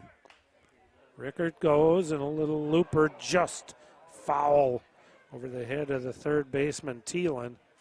Hustling over was Carson Modal. Not 100% sure if that was going to be called fair or foul, so he kept hustling through, but the ball landed about 2 to 3 feet on the foul ball side of that left field line, and we'll have to come back and do it again. Rickard was off on the pitch, so apparently Buckman is not going to untie those running laces that they have shown so far in this one. Komet takes a pitch up high. Rickard showed no signs of going there. Had both of his hands on his knees with his lead. So really content here with a shorter lead to not go, and a little slicing fly ball into left field. Underneath it and putting it away is Carson Modal, but again, not before the Billygoats send 9 more batters to the plate, score 5 more runs, and through 5.5 innings of play, they lead this one 13-2, and Todd Robinson strolling back out towards the mound since giving up that 2-run home run, and then back-to-back singles to Deal and Ulick. It's 13 of the next 14 batters.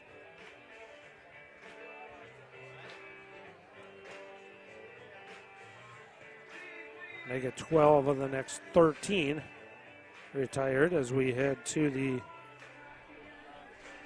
6th inning here.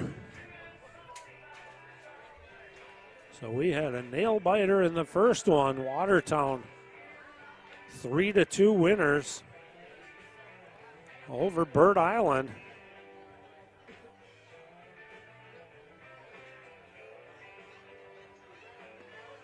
And now here we've got a big lead for Buckman. Not the same.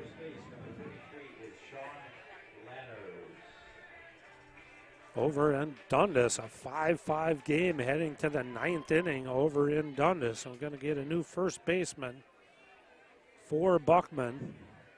Going to be number 33, Sean Lanners. Will take over for Joe Call.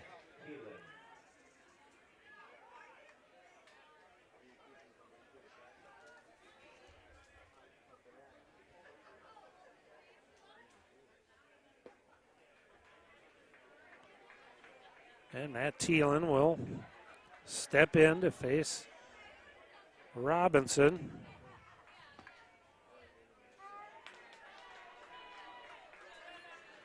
Ten batters in a row set down by Robinson.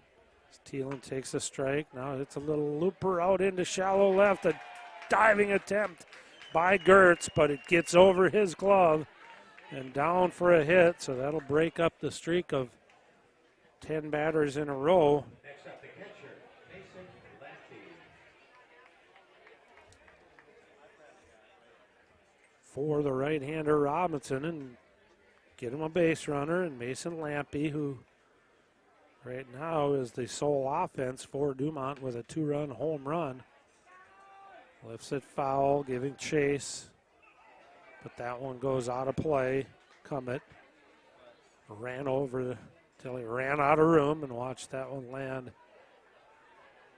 on the cement, and a very happy young spectator is going to take that ball to the concession stand and get a fine little reward for it. Now she thinks twice about it. She thinks, I might try to keep this baseball. Pitch in the dirt, gets away from Cummett, and is going to allow Thielen to move up a base to second. Now she's being told, nope, can't keep it. Going to take that ball back to the concession stand. Claim your prize and get another ball to put back in play. 1-1 offering now to Lampy. Turns on a high fastball and just rips it down the left field line. Ricocheted off something over there. Rattled around. Looks like they got a little hut set up down there for the MBA to use as home base during this tournament. It rattled around over by that. So they'll sail to save themselves a little concessions money there. Get that one in themselves. Now another pop-up over towards the Billygoat dugout, and this time Cummett getting rid of both the protective mask and the protective helmet, is able to put the glove up and put it away. So they get Lampy on a pop-out, foul territory just in front of the Buckman dugout. And there's one away here, and Eric Deal, who should be 2 for 2 on the game, but lined it so hard out to the right fielder Rickert that he was able to throw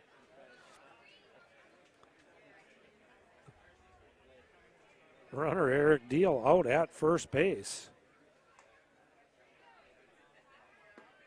This pitch is called strike, and then a ball misses low.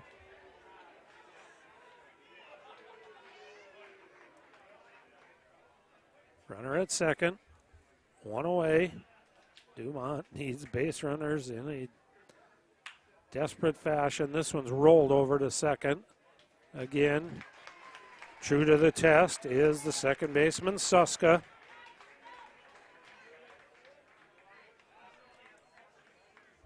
Fifth infield assist now for Suska. And Jake Ulick will step in. Ulick, the right fielder, loops one in to right field. That's going to fall in for a base hit. And it's going to bring Matt Thielen, who moved up to third on the ground out by Deal, in for the third run of the game for Dumont. So important runs here for Dumont if they want to stay alive, because the 10-run rule is in effect here in the state tournament. So they trail it by 10. That's better than 11. They'll need to get at least one more in order to continue play here. And it'll be up to Pat Cummets here as he takes a pitch off the outside corner for a ball. Now they'll check on Ulick. They'd love to keep Ulick right there at first base. I think Buckman understands the importance, especially with more baseball left to be played today and tomorrow, that if you could conserve a couple of innings, that would be fantastic down the road as you try to win a state amateur baseball championship. Now just stepping off and taking a look back is Robinson to force Ulick back. Now they'll throw over again, and Ulick dives in safely. Ulick from Wahpeton, North Dakota, no college listed, and a close one at first.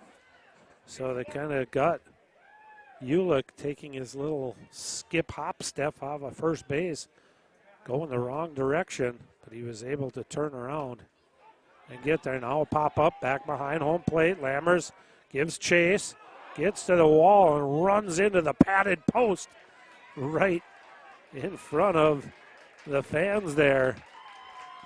So getting applauded for the hustle there from the Buckman faithful. Off to our right is the catcher, Matt Cummett, but he was unable to get to it as it just went up and over the protective screen and out of play, but goes to no balls and 2 strikes here to Pat Casats.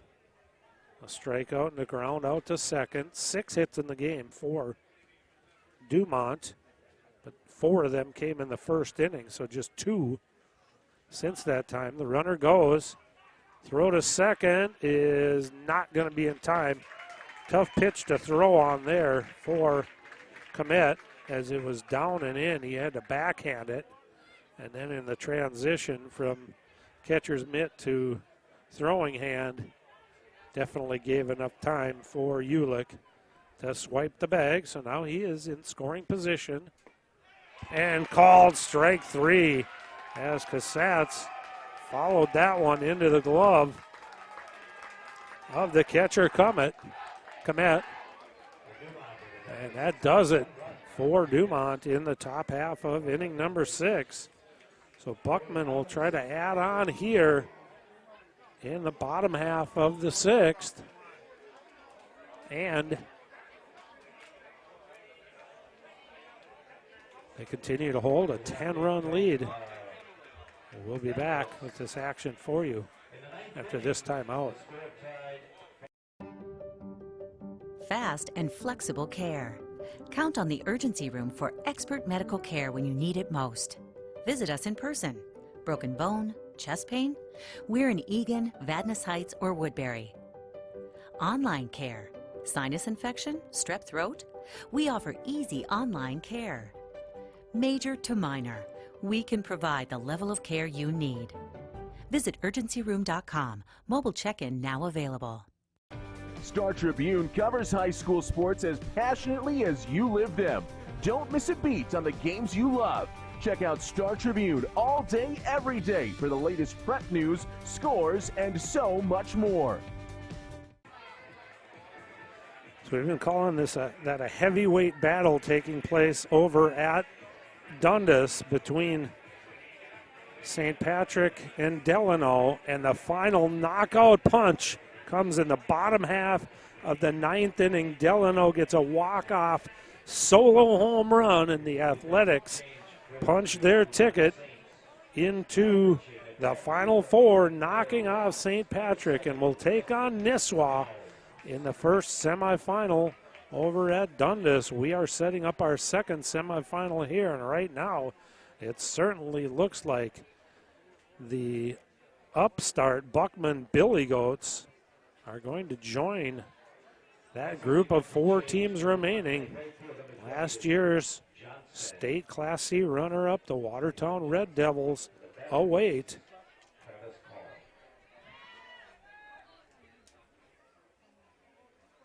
And they'll get the winner of this one, and we get a new pitcher coming in for Dumont. It'll be another one of their draftees, Justin Downs. Pitches for the Ortonville Rocks, ACGC High School, Atwater Cosmos Grove City, and then Northern State in Aberdeen, South Dakota. And a great play over there at third base by Matt Thielen. Ground ball off the bat of Travis Call. Thielen fielded it just over the bag, had to make a long, accurate throw across the diamond to Deal, and he fired a strike and got a hustling Travis Call for the first out here of the inning. And now we're going to get a defensive replacement here. Everybody's shaking the hands and some hugs, so I'm guessing that this might signify that Eric Deal may have announced his retirement from Town Team Baseball, so they're going to allow him to walk it off. And yes, we do get an announcement here that says Travis Deal playing his last amateur baseball game today, so nice little send-off here by the Dumont Saints.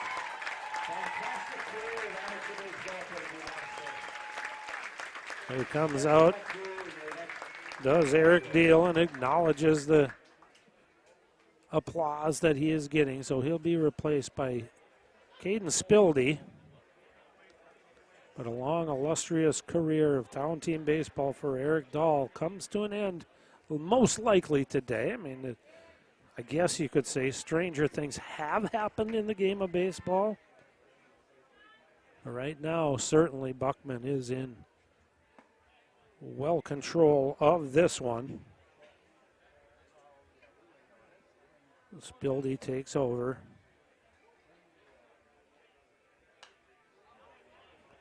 At first base here. And we play in the top half of inning number 7. Sorry, make that the bottom half of the 6th. I did get a little ahead of myself there. Ground ball, another good defensive play here. Roos comes up with it, and he tosses it over to Spildy. So Joe Call, actually make that Sean Lanners, who came in defensively for Joe Call. Will ground out to second.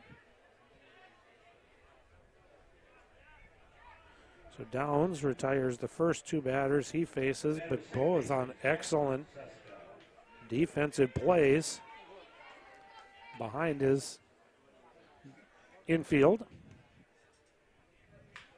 And another chopper over towards Roos at second. So it looks like it's going to be a 1-2-3 inning. They finally get Suska ground out here. First time they've been able to keep Suska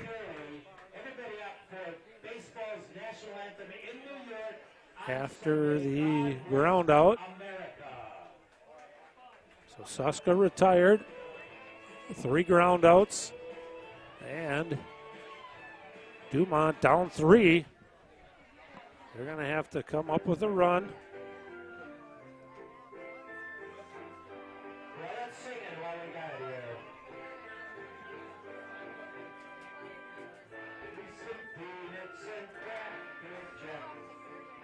Let's go ahead and take a break here and come back for top half of inning number 7 on NSPN.TV.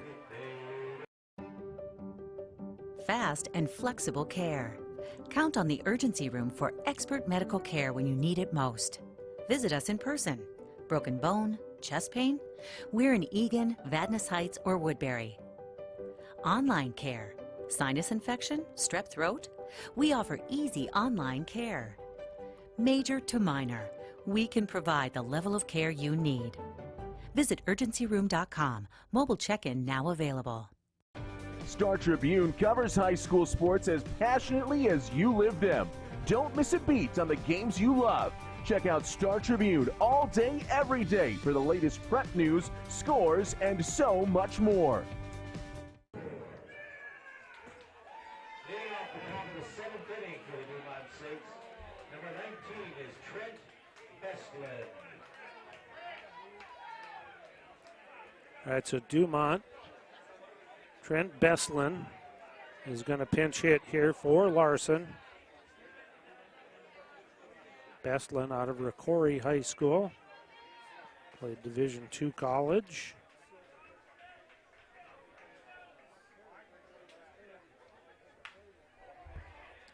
Fly ball in the shallow left field. That's going to fall in for a base hit. So Bestlin is on base to lead things off here in the 7th. Dumont needs a run to keep this game going, but there's the start. Leadoff single from the pinch hitter. Todd Robinson continues to hurl, and now we're going to get another pinch hitter here, it looks like. 21, Ty Peterson, Sisseton High School. Will step in. And we're going to get a pinch runner. Actually, Eli Larson's just going to re-enter into the game as the pinch runner. So he'll just return to his regular position for Bestlin. Swing and a miss by Peterson. 1 ball, 1 strike count. They check on the runner at first in Larson. He's back in safely.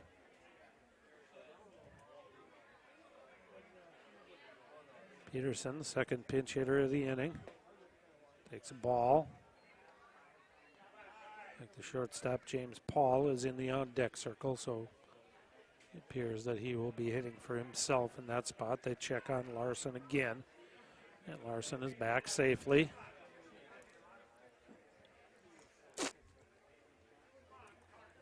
Two balls and a strike, and now that one's in the dirt. So Robinson really would love nothing more than to get through this inning unscathed and save a couple more innings of potential pitching. 3-1 pitch is fouled back to the screen. So thinking that same thing, Robinson just challenged Ty Peterson with a fastball over the heart of the plate. Another check on the runner. Again, I think Buckman really understands the importance of trying to keep that runner there at first base. And a pitch misses high. So the first two batters reach here, both pinch hitters on a single and a walk, and now we turn the order over to the top to James Paul. Paul 0 for 2 so far in this one. Ground out to second and a pop out to third.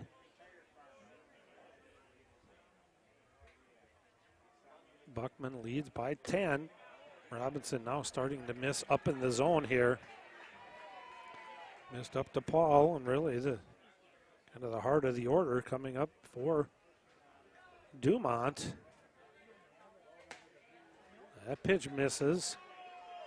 And now we're going to get a visit out to the mound from Joe Call. He's out of the game. And with a 2-ball, no strike count on the batter, leadoff hitter James Paul.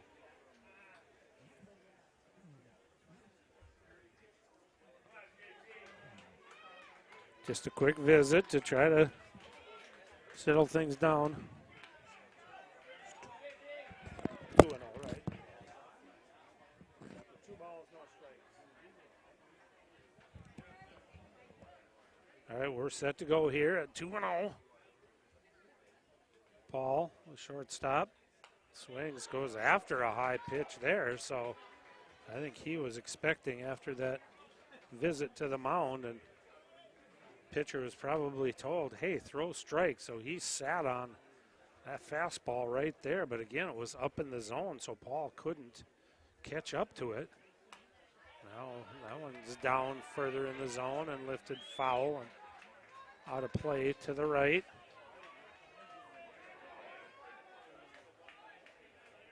Paul, Aberdeen.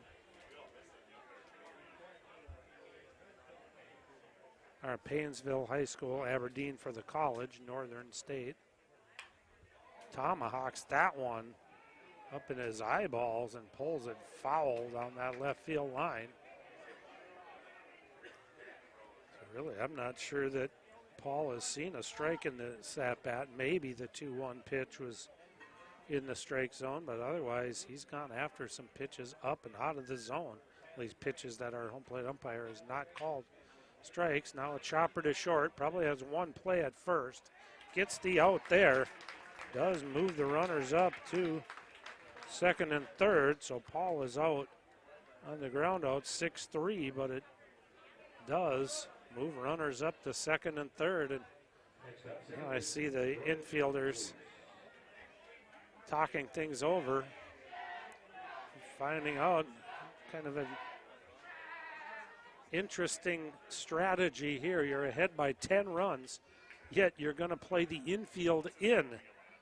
As again, Buckman knows they got to turn around and play another game immediately after this one. So if they can save a couple innings here, it would be of tremendous importance for that game.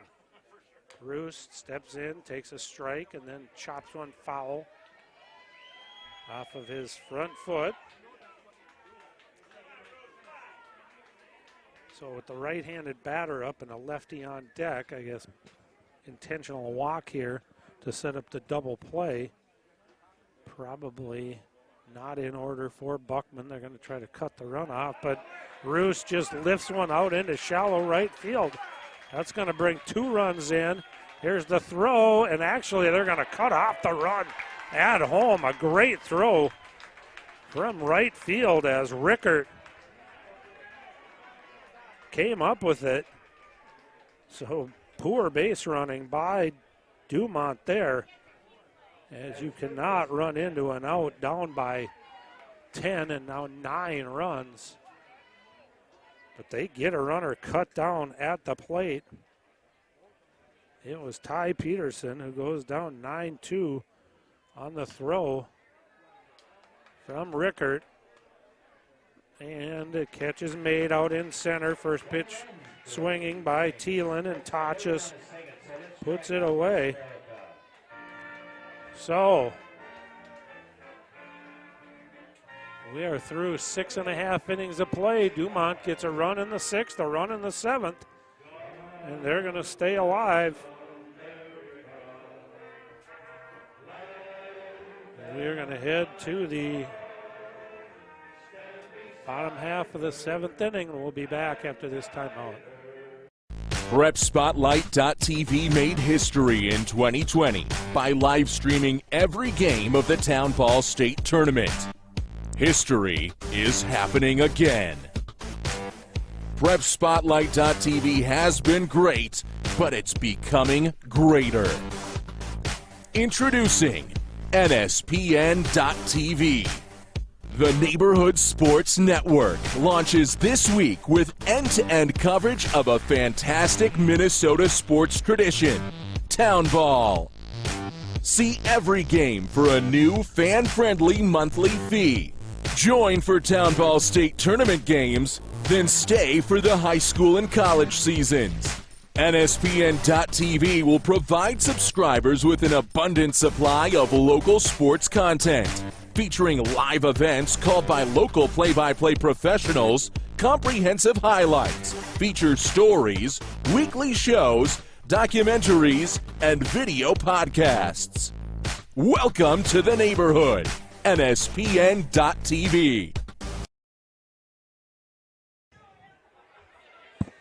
All right, so Dumont does what they need to do to stay alive. They're still down 9, and they'll have to avoid giving up a run here in the bottom of the 7th, but they did come up with the run that they needed to move this game into the bottom half of the 7th inning. Had they not picked up those 2 runs, this game could have ended by virtue of the 10-run rule. One more slot left open to fill here to make out our Final Four. Unlike the NCAA basketball Final Four, no real time to sit back and enjoy your trip to the Final Four here at the State Amateur Baseball Tournament. You get to turn around and play again. So we're going to set up the opportunity for a state champion to be crowned tomorrow as first pitch swinging. Tachis grounds it out to second, so 3 ground outs, but also reached on an error and hit by a pitch and scored 2 runs as the leadoff batter, Matt Tachis, but it's 4 up and 4 down by Justin Downs here, a draftee from Ortonville. Well, Chopper, this is going to be a tough play, but slow to get out of the box was Lane Gertz, and that allowed the shortstop, Paul, to come in and make the play. Throwing out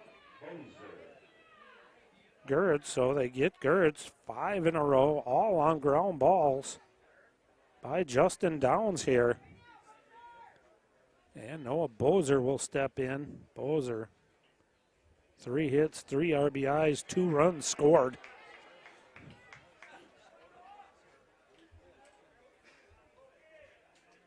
Stolen a base, has an extra base hit with a double back in the second. So good day at the plate for Noah Bozer.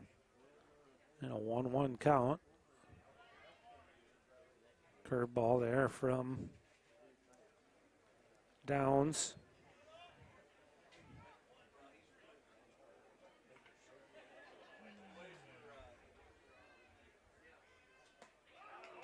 Yeah, swing and a miss.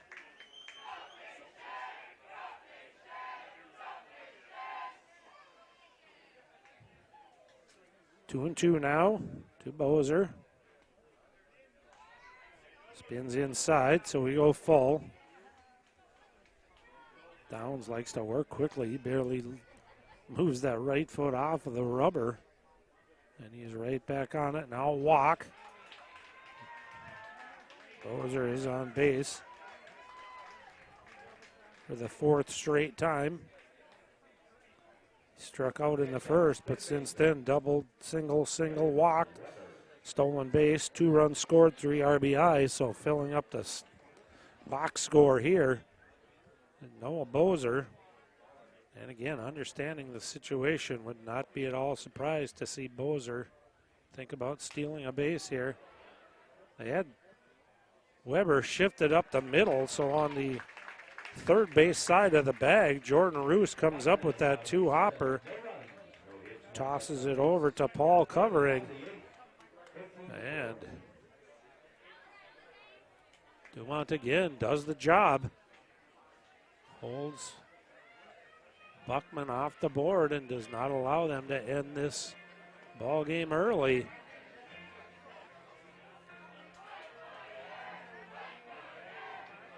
So we're through 8 innings of play. Buckman leads at 13-4. We'll be back to Faribault after this. Star Tribune covers high school sports as passionately as you live them. Don't miss a beat on the games you love. Check out Star Tribune all day, every day for the latest prep news, scores, and so much more.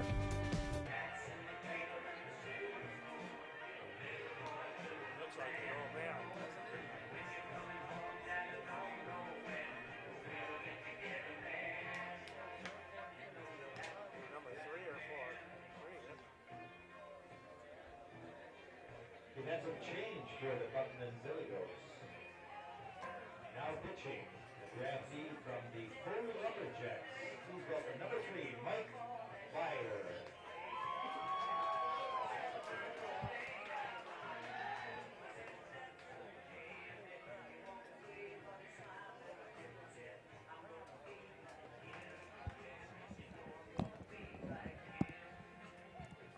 Okay, so we're going to see a new pitcher here for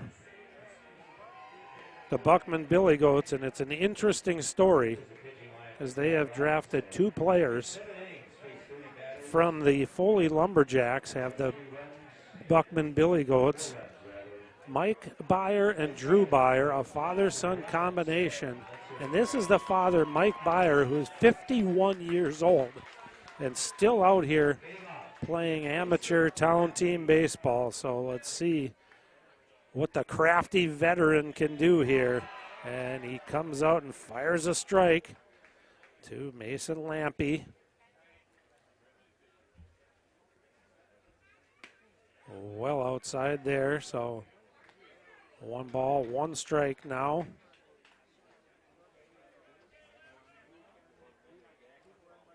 Lampy started this game off scoring-wise with a 2-run home run out into deep left center field.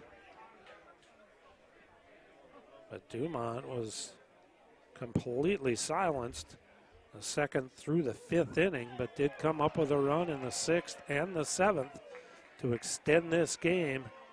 A 9-run deficit as Byer misses just outside to Lampy. Drops down with a curveball. It's chopped to third. On the run, making a good throw is Weber. And that off-speed pitch by Byer, the crafty right-hander, gets Lampy to roll it over to third. Took a good fielding play and a good throw by Aaron Weber. But he executes, and there's 1 away. Strike called to Caden Spildy, who came in replacement of Eric Deal. They wanted to get Deal a nice, well-deserved ovation. In case Dumont hadn't scored in the 7th, that would have been the end of the game. But Spildy is up and down in 3 pitches from the right-hander, Mike Byer. It looks like he's still got a little bit left in that arm after a long career with the Foley Lumberjacks. And that one misses outside too.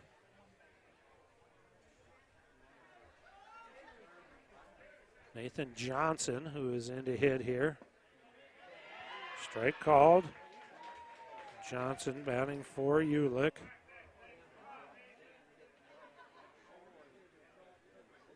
Takes a strike. A looper over towards first. It's got a lot of spin on it, but being able to scoop it up and make the play is Sean Lammers. So it's a 1-2-3 inning for the 51-year-old Mike Byer. And 3 quick outs will get us to the bottom half of inning number 8. Once again, Buckman looking maybe to put 1 on the board and save an inning here, or possibly have to get 3 more outs before they would punch their ticket into the final 4 of this one.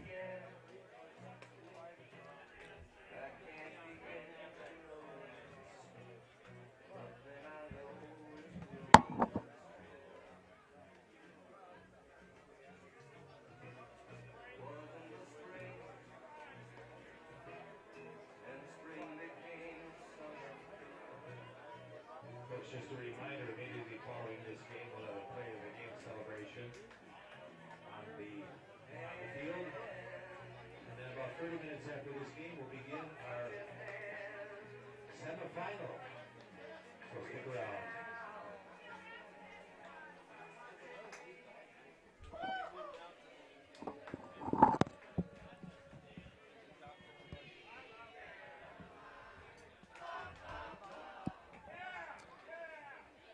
So it will be Rickert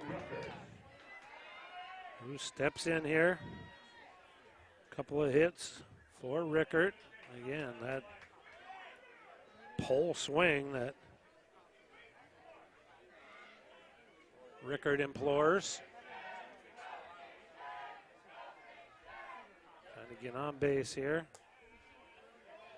Pitch misses up and away. Rickard's been on base 3 times. 2 singles, a walk, stolen base, and a run scored. For Rickard, hits another chopper, and this one's going to be played by Roos. This time the pirouette throw is in time to get him, so that was a little bit of a higher hop, so Rickard really likes to try to find that hole over there. Found it twice.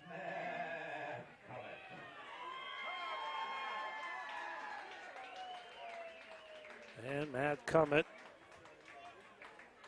will step in. Cummett 2 flyouts to left. Besides a sacrifice bunt in the second and a sacrifice fly and an RBI in the 4th. So Justin Downs really coming in and doing the job here. Retired 6 of the 7 batters that he's seen, just a 2-out walk. In the 7th is the only blemish on his pitching record to point. Curveball misses away, and now it's like that might have kicked some dirt up into the eyes of the catcher, Lampy. So he'll request time and get those eyeballs cleaned up so he can see this next pitch coming from Justin Downs. It's a 2-1 offering to Matt Cummett. Big swing and a miss by Cummett. And it's a 2-ball, 2-strike count now. Semifinal action to follow this one, called strike 3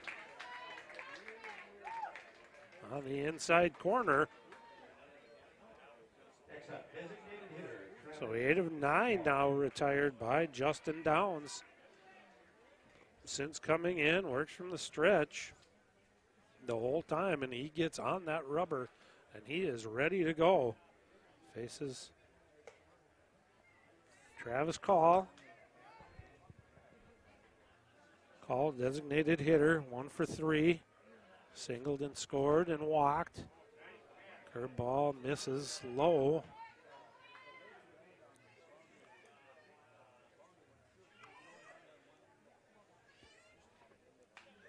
Pop up right behind us here, foul. At 2-0, it's 2 balls and 1 strike.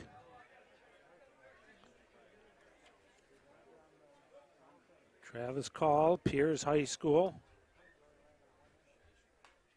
And gets jammed on that one. Sends it back to the screen. Joe Call, who's out of the game and kind of playing a bit of a managerial role. Also Piers, fly ball out into left field, and that's caught out there. And 3 up and 3 down. 10 batters face.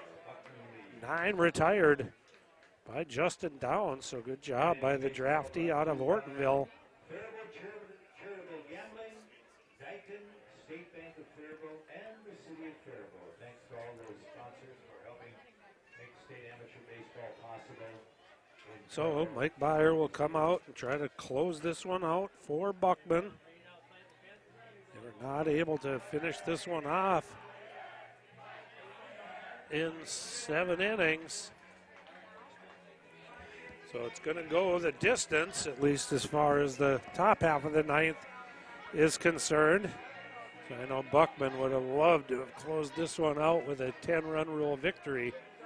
Save a couple innings before they have to take on the defending Class C state runner-up from last year, the Watertown Red Devils.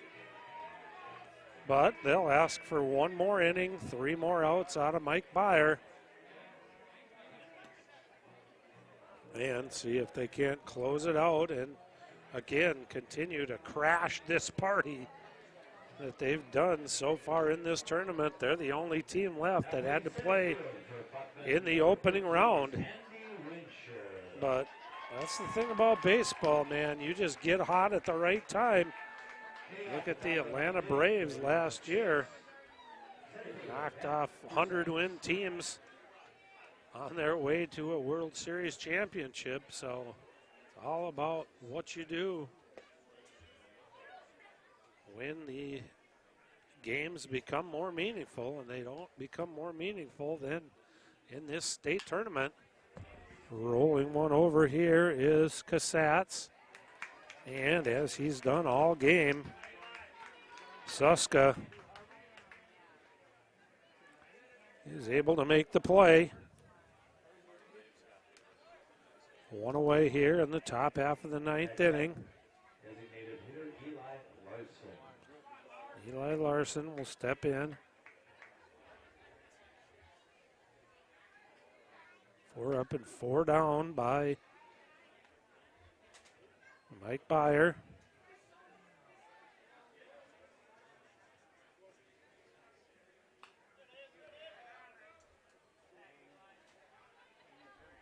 And a swing and a foul after the first pitch misses away to Larson. 1-1. Hard ground ball, base hit up the middle. So Larson is on base with a hit. 9th hit of the game for Dumont. But one of the big numbers on the board, obviously, besides the 13-4 in the score column, 5 errors by Dumont, none by Buckman, and those 5 errors really have played a role in Buckman building up this big lead that they are now just trying to close this one out and advance into the semifinal round. And a swing and a miss by Peterson. No balls and 2 strikes. And a strike 3 as Peterson sees 3 pitches and strikes out. So Dumont down to their last potential out here as James Paul steps in. Byer goes to that little drop down curveball. Misses it outside.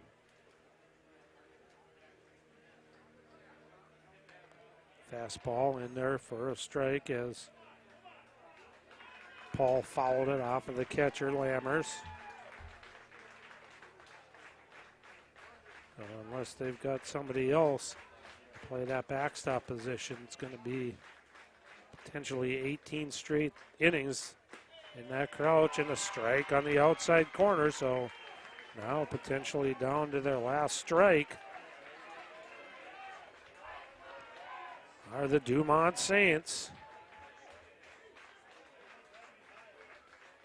Byer with the curveball, swung on and missed. And on back-to-back strikeouts, Mike Byer closes things out for the Buckman Billygoats and the 3rd seed out of Region 8. So 2 of our 4 semifinalists will come out of the same region. There's 16 regions in the state, so very unlikely to see 2 from the same region make it to the Final Four, but that's exactly what we're going to see as the Buckman Billygoats continue to just play winning baseball. And we are going to have our player of the game, and we'll get a word from that individual. But it was Buckman with 5 in the 2nd and 5 in the 5th that really put the nail into the coffin of this one against the Dumont Saints. Dumont didn't do themselves a ton of favors, committing 5 errors, and those all happened in the first 4 innings of the game. And Noah Bozer is going to be the player of the game. 3 hits, 2 runs, 3 RBIs. So let's go down to the field and see what Noah Bozer has to say about this one before he gets ready to participate in the semifinal game against Watertown.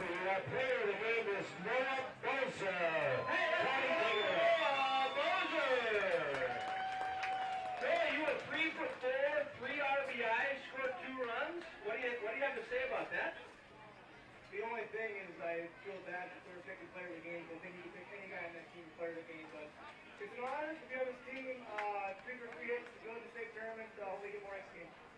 You know, I'm going to have to say this. Player of the game, you deserve it just with the response that you had. You are a huge team player. Congratulations to the boys, the Billygoats. You got it going. Any thoughts on the next game? Not really, just we got the greatest fan base ever, Goat Nation all there. Yeah, we'll play hard, guys.